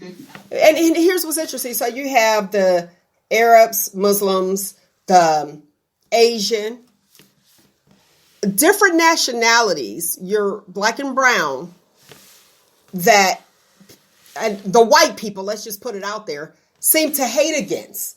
But with the Black Lives Matter movement, and let's be real, I only seen like in my neighborhood, I had two Asian friends, Anna, which I love dearly, and they're in the salon, the nail salon, you know, Black Lives Matter, and then, you know, the Fortune Garden.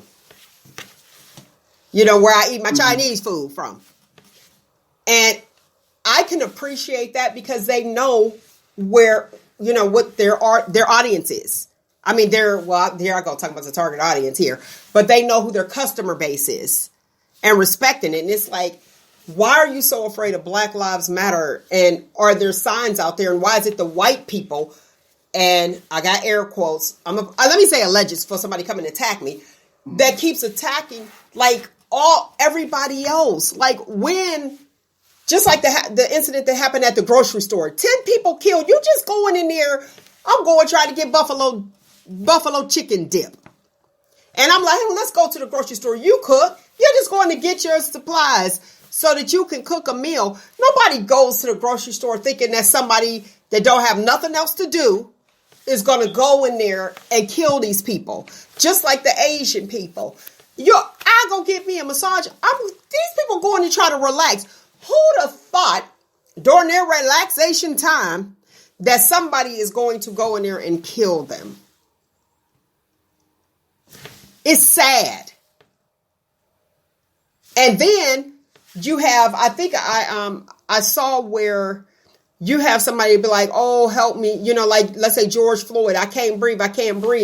But then you have this white boy sitting on the ground. He done murdered, 8 people, and you give him some water. And, you know, come on. When are we going to be fair? Well, I think the thing is that we shouldn't look at the cops murdering somebody else as being fair. The fairness comes I guess you're right. It comes in the black, brown, and yellow person not being killed. You know, black, brown, yellow, red, you know, all the colors of people, you know, not being killed when they have an encounter with the police.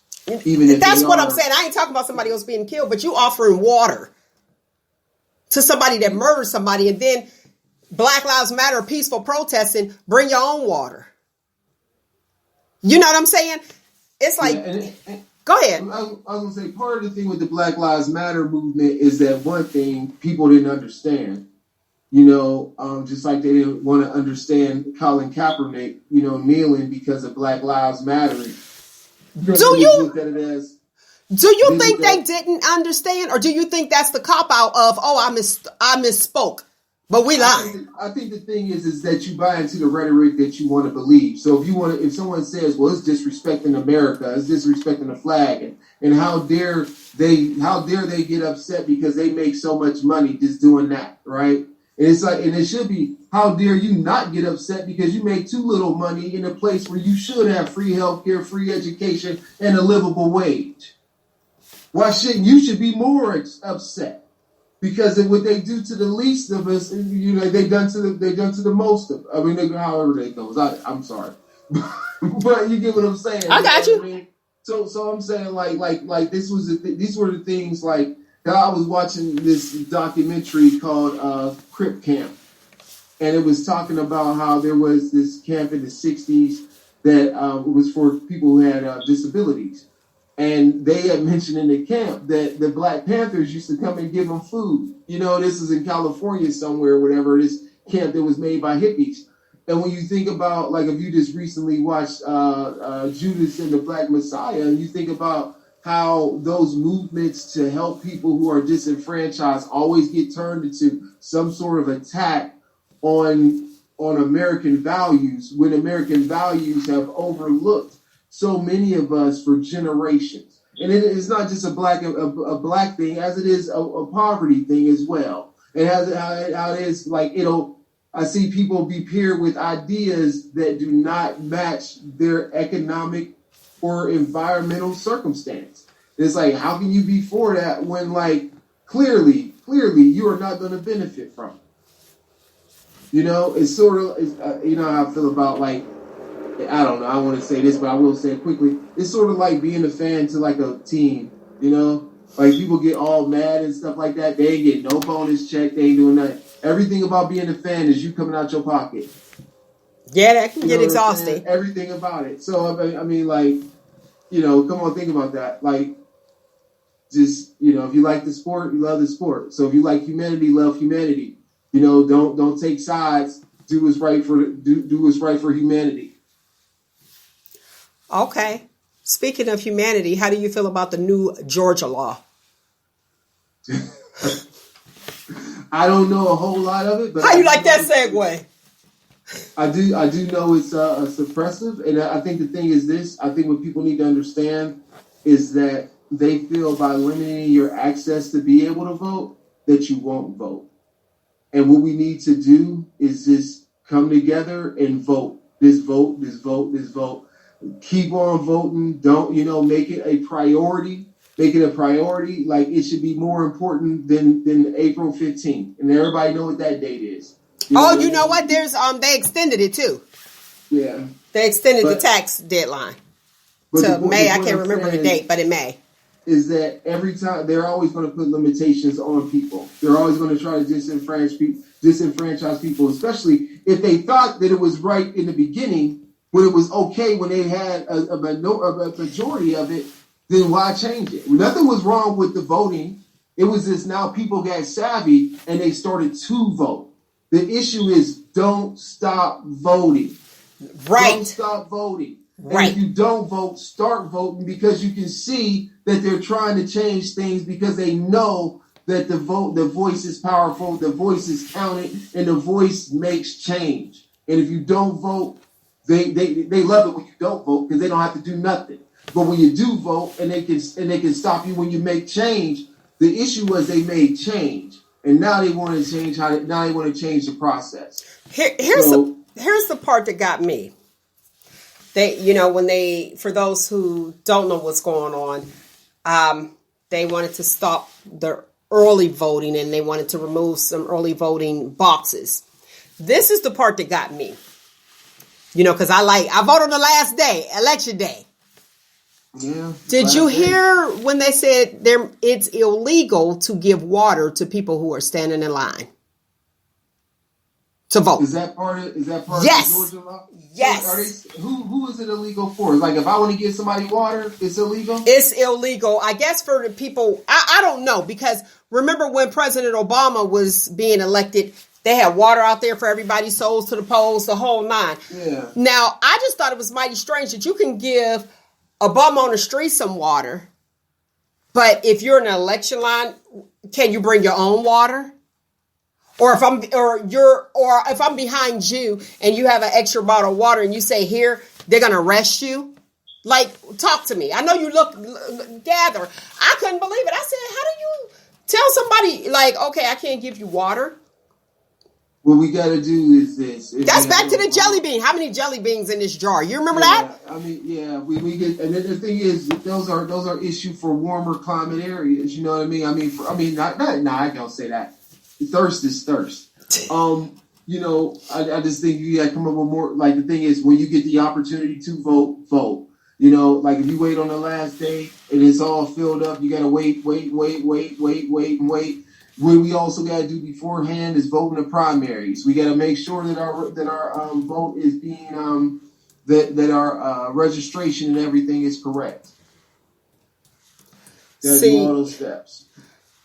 Yes, and you know what's going to happen? They're not going to want to be there all day long. They're not going to want to be there, and that's what's going to happen. But it's outrageous, and even President Biden, he's like, "What?" He said, "This is ridiculous." Yeah, it's ridiculous. It's ridiculous. They almost need to make a federal law on how voting should be done. Like, just I don't know. They say every state has its own rules and regulations, and they're going to try to. They're going to try to sweep it across all 50, if you ask me. I think it's like, okay, if it passed here we go. We're going to do this. Yesterday, Georgia Democrat Stacey Abrams, which is the founder of voting rights group Fair Fight, said in a statement that that was blatantly unconstitutional and nothing less than Jim Crow. Yeah. So, even to sign that's nuts. That's nuts. But that's when we have to, just like you said, vote. You got to watch who you have in office. They voted that man. Somebody voted him in to say, okay. What's his name? A Republican. I know he was a Republican. And that's why we have the whole Republican-Democrat fight. Because that's ridiculous. Are you looking it up? No, I'm trying to think. I'm not really sure what you're talking about looking up. I was trying to see what his name was. Who wrote it? Oh, the bill? Yeah, wrote that bill. What's his? I can't remember what his name was.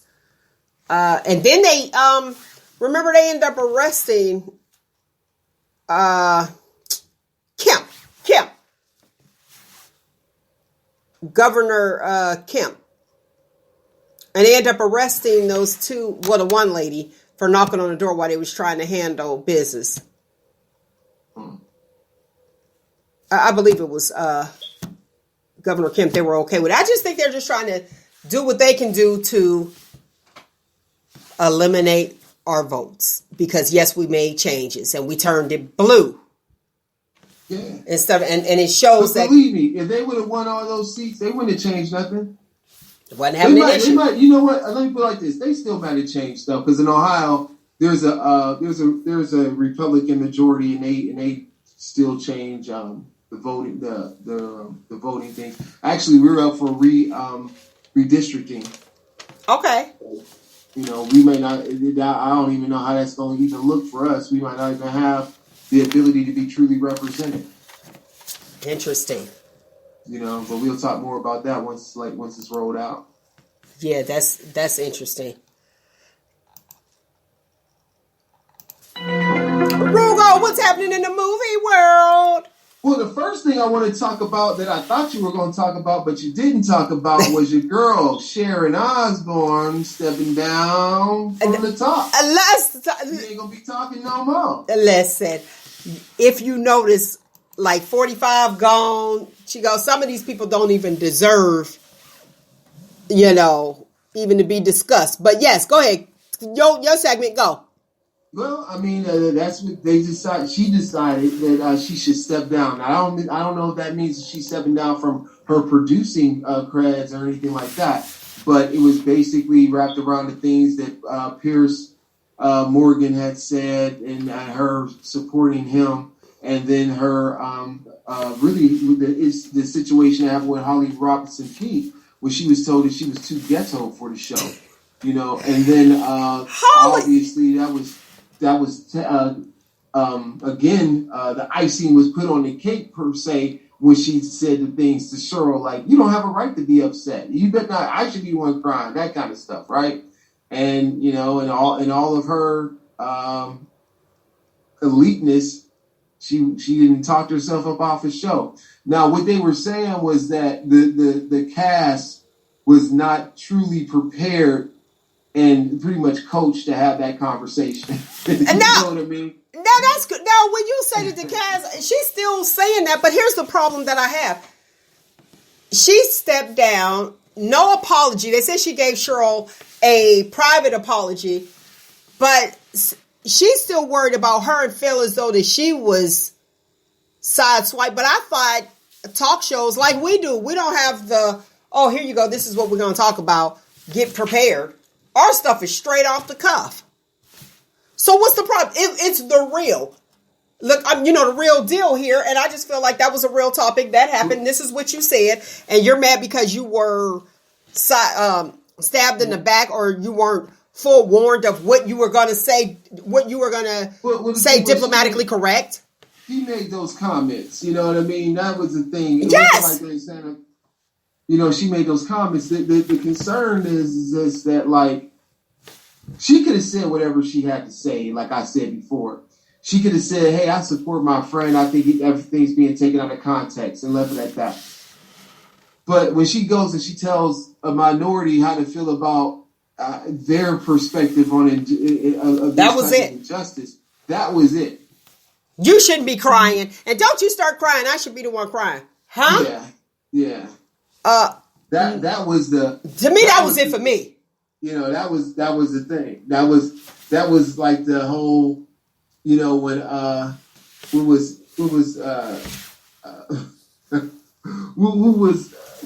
Oprah was in The Color Purple, and the lady said, "Yeah, I won't let you go home for Christmas," and then she wasn't able to drive the car home. She's like, "No, you gotta come back. I don't want nobody else to drive me." Right. You know what I mean? Right. Like giving her this idea of freedom when she isn't free at all. Right. And being able to change it right then and there.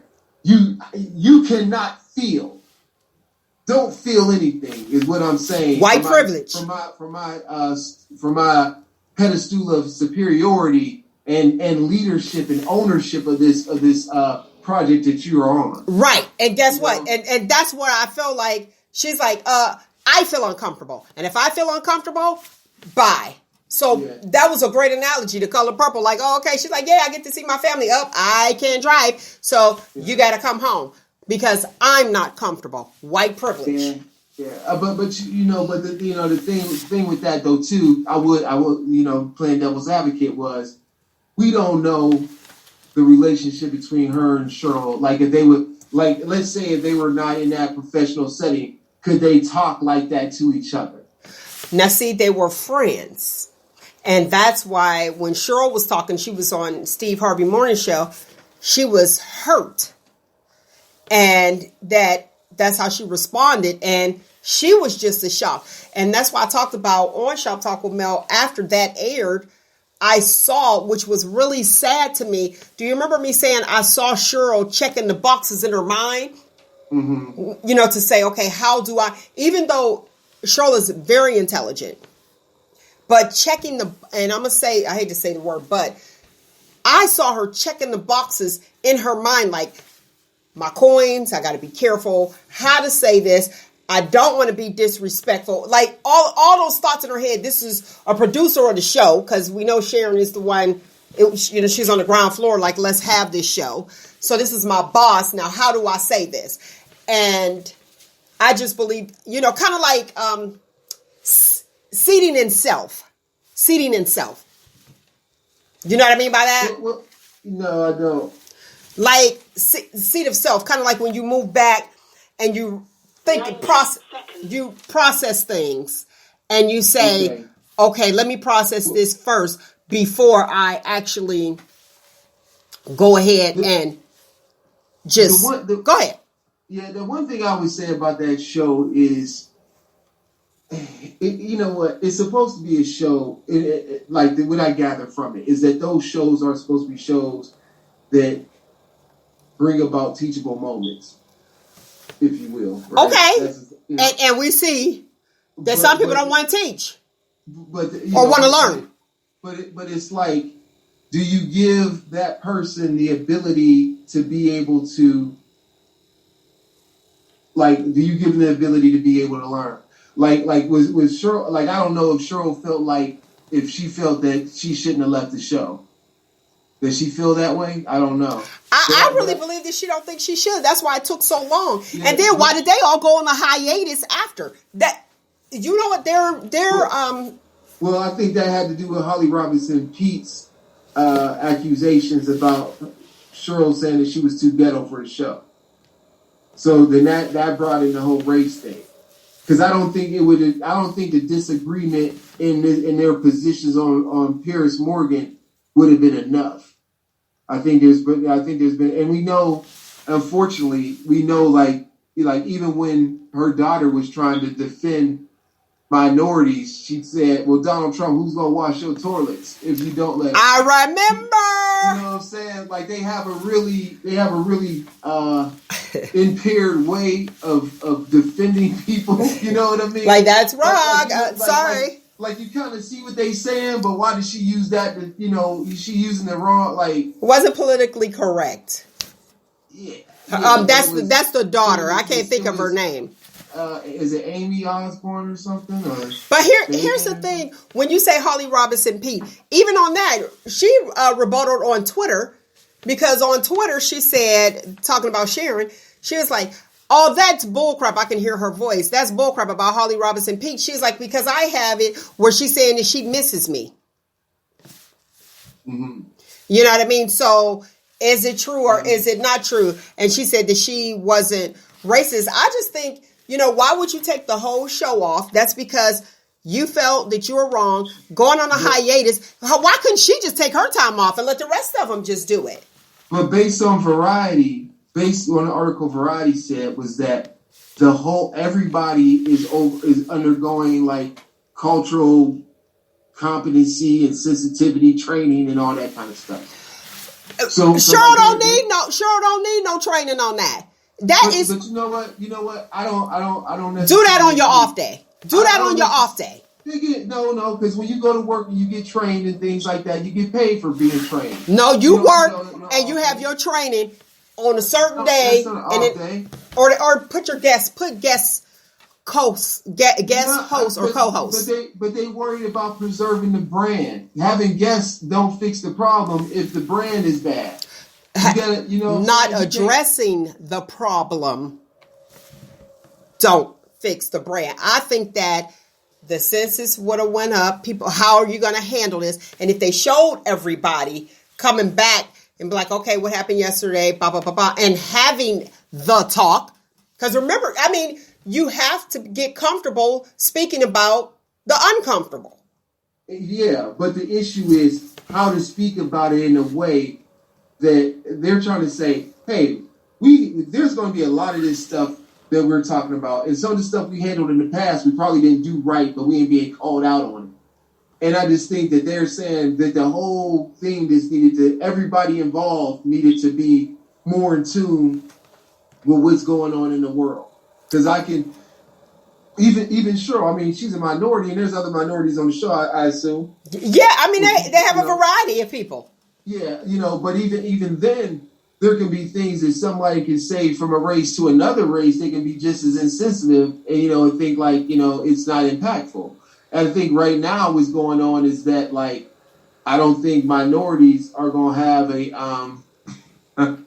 they ain't going to have a get out of jail free card if they say something that may be borderline politically incorrect. Okay. So I understand what you're saying, but I just kind of feel like they just wanted to make sure everything was tight. And it's going to come back April 12th, according to the Variety article. Would you be watching? I never watched it. Oh, see. So, look, the same thing, just like the Gorilla Glue Girl. Let me say this.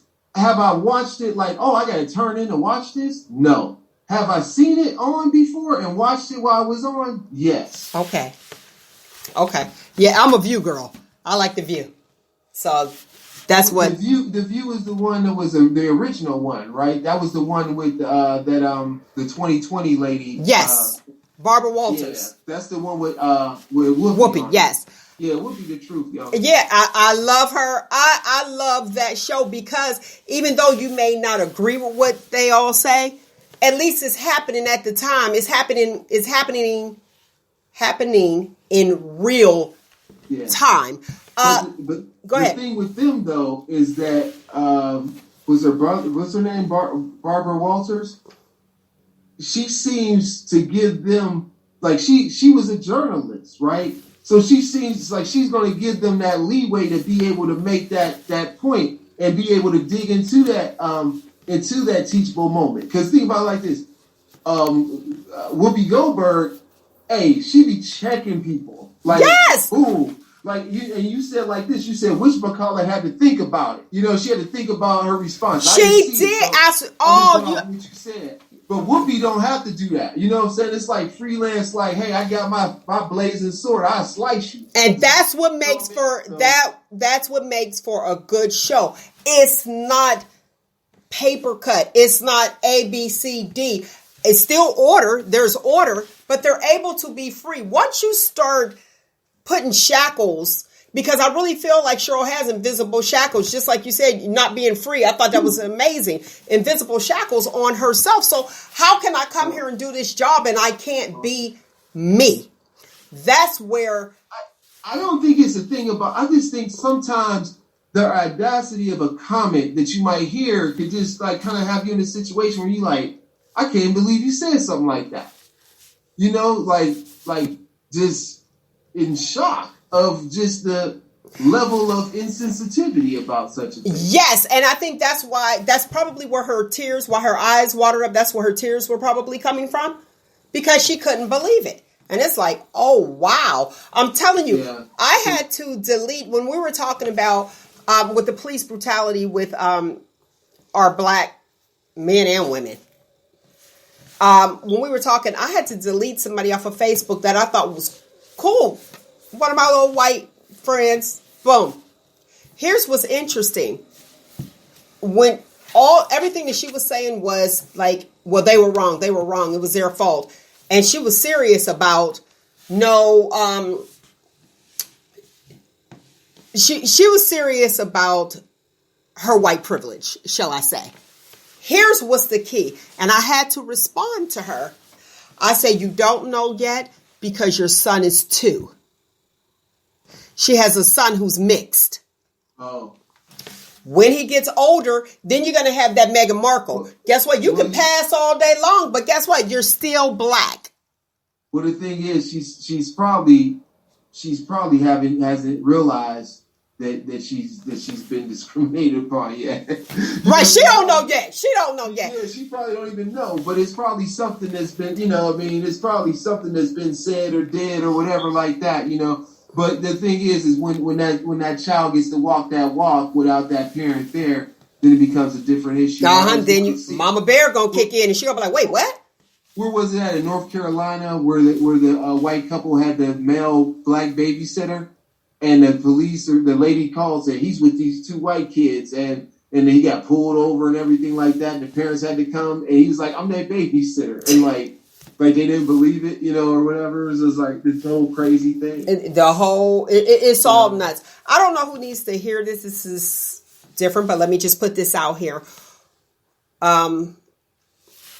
Sometimes people, and this is totally off topic, but it's here. It's in my head, so that's my distraction right now. That's why I said I don't know who needs to hear this. Somebody listening somewhere, but it's here. Sometimes people will be so familiar with you that they don't recognize the God within you. So whatever it is that whoever I'm talking to is going through, just don't give up. Keep doing what you do. Keep your dream alive. And even if you don't feel as though if you feel as though that you don't have the support that is needed, that's because they may be just too familiar with who you are. And, it's usually like family will be like, oh, I know who that is. That's so-and-so. So they don't know your gifts or don't see your gifts. So what I have to say to you is don't give up and keep going. All right, I get that out of my system. That's what was going on the whole time. I'm like, let's go with and it's supposed to be your segment with the movies. And you started with Sharon Osbourne. Beyonce got robbed. Robbed of talent. The Beehive is gonna get you. They are going to get you. Somebody got into her storage bin and they took over $1 million worth of items. And then I want to talk about the Gorilla Glue girl. I'm sure you don't care because we already know. You said I want to hear about that. I want to hear about the update on that. On the Gorilla Glue girl. Okay. Yeah, she had a reality hairdo show or something. I hope not. Visit like hair shops. I hope not. Like Guy Fieri eating hamburgers at the. Remember, she was going to get breast implants, and then they found the 2 masks. Well, she got her results back, and they are not cancerous. So we're happy about that. Yeah, that's good. And now she is expecting a baby with her fiance. Her fiance? He's not the physician, is he? No, he's not. Oh, okay. Her fiance. I was trying to figure out where the drama was with that. No drama at all. Listen, and I'm just shocked that they even telling us that she's pregnant. Go ahead. They should give her a reality show and call it Fried, Died, and Laid to the Side and have her go to different hair salons. Listen. Telling you. Hey, I shouldn't even have said that on the air. We should have did that. Look, pitched it. You might have to edit it and then, cut that out. That could be your segment. But this is what's going on. I'm not following that young lady. And is that her fiance? Was that her fiance before she did the GoFundMe? I don't know anything about that. No, you know what I'm saying? I'm just saying, get out of here. I would assume that he's, for her to be, well, if she's pregnant. She said they were together a year. She said they were together a year. She could technically be pregnant. Yeah, still. Is there a wedding involved? It's a fiance. Oh, okay. So, okay. I don't know. Listen. See, a lot of people say fiance. And then, in the obituary, they're going to say they leave their fiance. Them people, listen, if I ain't say I was getting married, that ain't my fiance. Just say boyfriend. You know what I mean? Or her boyfriend. You got to make it sound adult. You can't. Or don't put nothing at all. It sound like it's going somewhere, right? Or don't put anything at all. Or they just need a time off work. So they need to... So they put them in the obituary. They need the time off work. They need letters. So, that's the reason why, bereavement time and leave time they're trying to eliminate the actual relationship to the person, especially how it's viewed in the eyes of the law, because it can be discriminatory in cases where you have people, not so much now with, the passage of gay marriage and gay rights and stuff like that. But, before it would be like, well, I've been with this person forever. You mean I can't take off 3 days? You know what I mean? Because they're not this title. And now you can just, I know our policy was, the last policy, no, it's 3 days, whenever you want to take it. Yeah. Okay. Yeah. You have those, listen, I know somebody who needed time off or was, okay, you know how you be on probation? If you have, if you are absent from work. I know somebody who made an obituary off of somebody that died. Off of somebody that died. Listen, no, you don't understand. Off of somebody who passed away. Don't know the lady. Guess who had a solo? Who? Me. Why did they make an obituary? All they needed was to just go and give a funeral director $5 for one of those pieces of paper. Maybe they didn't know. They sat there, did a whole program, man. I was hollering. I mean, not to be ignorant, but it's somebody dying every day. You know what I mean? It'd be like, I need one of these for the... Yeah, like, I got, I was here for the funeral. I forgot to pick up the paper. You know what I mean? So... Do they charge you for that? That's $5? No, I was just. I'm like, do they charge you for that too? No. I was saying that they took a bribe or something. I was just joking there. But when you go and you're legitimately at that funeral, they usually ask people if they need them for work or anything like that. Okay. I've gotten them before, and as a supervisor, I've never asked for one. You that is so nice. That is very nice. If it's not on me, I'm like, hey, if you telling me, you told me. I mean, just like if you sick, you ain't got to tell me what your fever is. Sometimes you just need a break. You know. And you're just like, I just want. And you know what? You're good. You're good. You're a good supervisor because myself also, I've never actually was like, here, bring me the documentation, because I wouldn't think that you would just lie about being at somebody's funeral. Like that's something old people do. Yeah. And they don't lie about it. They go to funerals. That's the outing. Yeah, so it was a thing where, I don't know. Sometimes you gotta look at attendance issues. I just never had to face the issue with attendance with people who had bad attendance. You know what I mean? Oh. So most of my folks, they'd be like, "Oh, I got something to do at lunch." I was like, "Well, go ahead and get it done. You got lunch, right?" Right. And then drive to that one place you gotta go. Okay. And they be like looking at me. I'm like, just drive to that one place you gotta go for work, right? Because you gotta go over here and such and such, right? But yeah, I don't know. True. I shouldn't say that. I'm gonna ruin my job prospects. Huh? No, they'll hire you. They'll definitely hire you. I mean? Go ahead. Go ahead with the movies. Okay, so what's going on is that it was funny when you said the name McKenna, because there was a gentleman who, and I want to make sure I get this right, so I'm going to my notes here.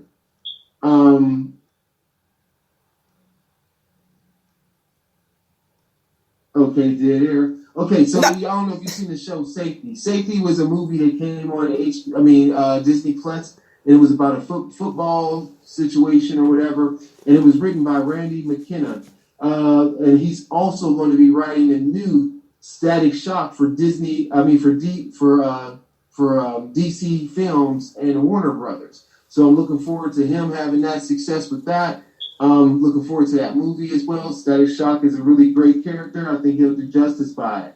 Now, on something I'm not too sure about, there's a new Transformer movies in the works from the Charm City King filmmaker, Angel Manuel Soto. Did a really great job with Charm City King. The issue is that he's taking on a Transformer project. So hopefully he can bring breathe some new life into that thing for me. I'm really not a fan of the franchise anymore. But it's worth a watch if he does some good work. And what's also coming out is, I don't know, are you a King Kong or Godzilla fan? Nope. Okay. Then it makes no difference to you that'll be premiering pretty soon on HBO Max and in the movie theaters. So I'll be watching it for free because it's on HBO Max. Okay. Where, technically I'm not going to the movie theaters. Along with news from HBO is that George R.R. Martin signed a massive 5-year deal with HBO to create all kinds of content. And you're probably like, who in the heck is this guy with 2 R's in his name? Right.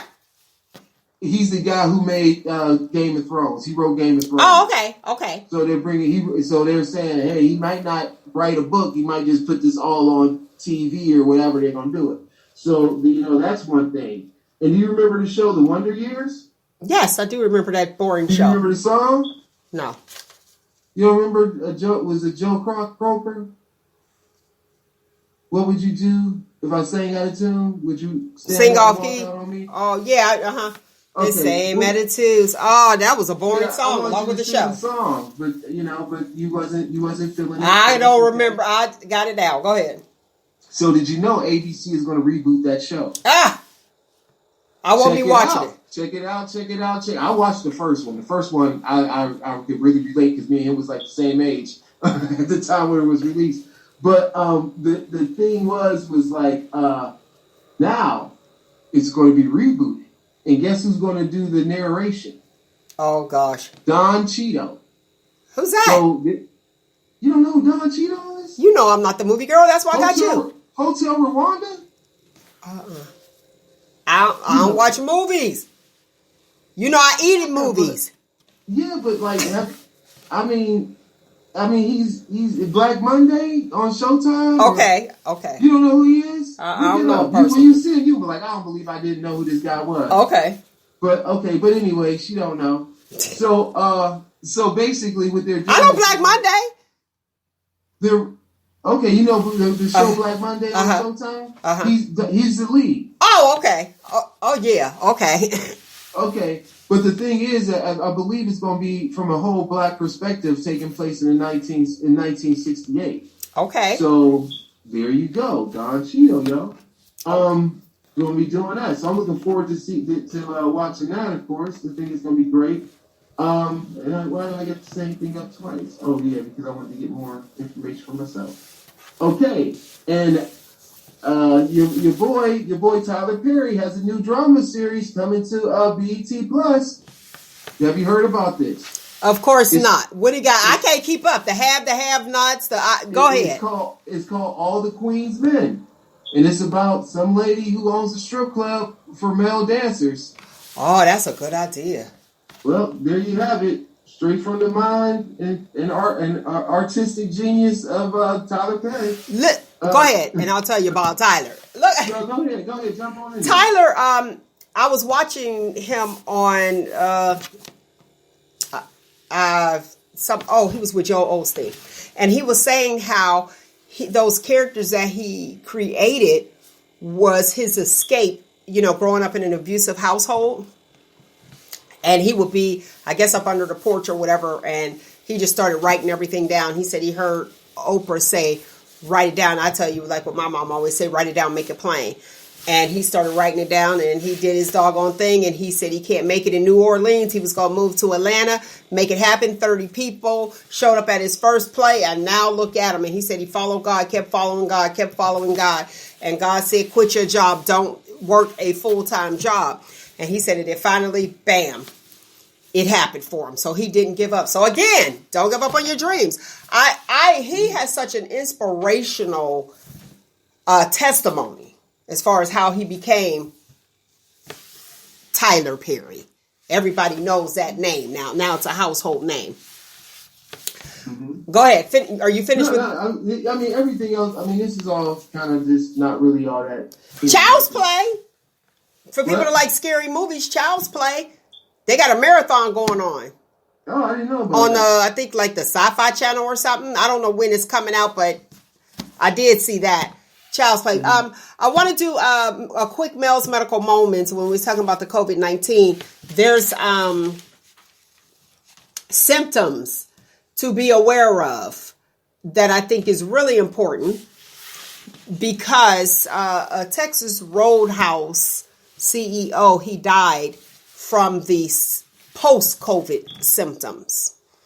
And he died because he committed suicide. He said unbearable COVID symptoms. So you're talking like the rash,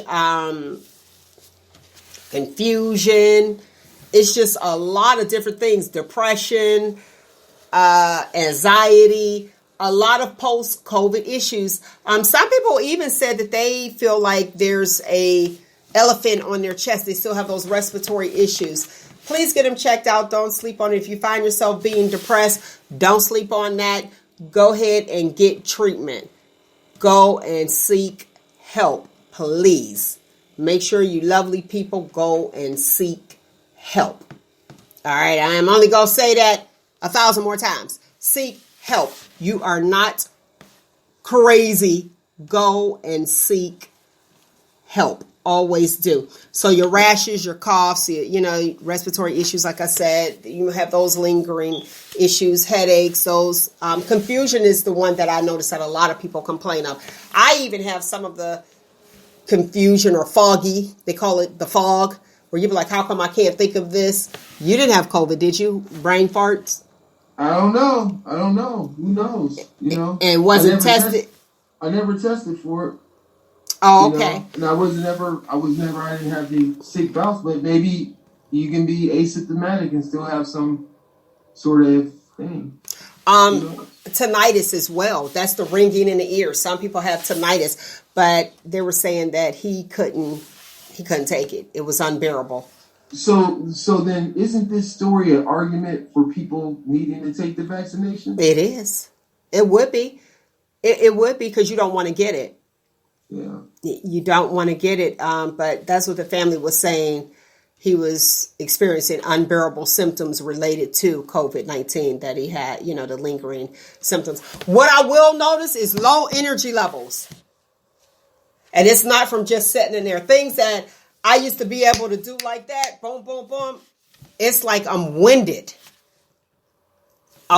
So, yeah, it could very well be an argument to get your COVID vaccine. If you want to say it, say it.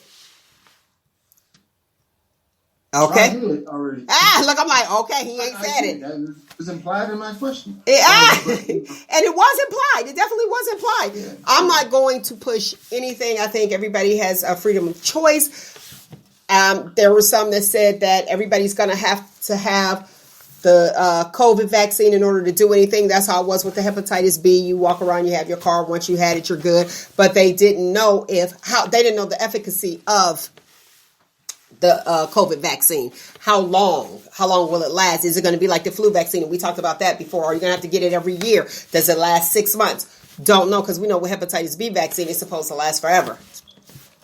So it's totally up to you if you want to get it. But I do need to say this to my lovely people who have gotten it. Just because you've gotten the vaccine does not mean that you won't be a carrier for somebody who has not, or, decided to opt out. I have a problem with people trying to make you do things. I don't like that. So to each his own. Decisions. We like those, don't we? Make the decision. That's all I have. So today's footnote is what actually came to my mind. People will be so familiar with you that they don't even recognize the God within you. So do your thing, whatever your purpose is. Keep it going. And don't ever, ever lose your spark. All right, lovely people, that is my time. I thoroughly enjoyed you as I do each and every single Saturday. Thank you so much for listening to Shop Talk with Mel. We went over a little bit because we had guests early on. But we're going to do it. We give it to you every single Saturday from 10 a.m. to 12 noon. You already know how it rolls. Find you, embrace you. Most importantly, always, always love you. Until next week, people. Shop Talk.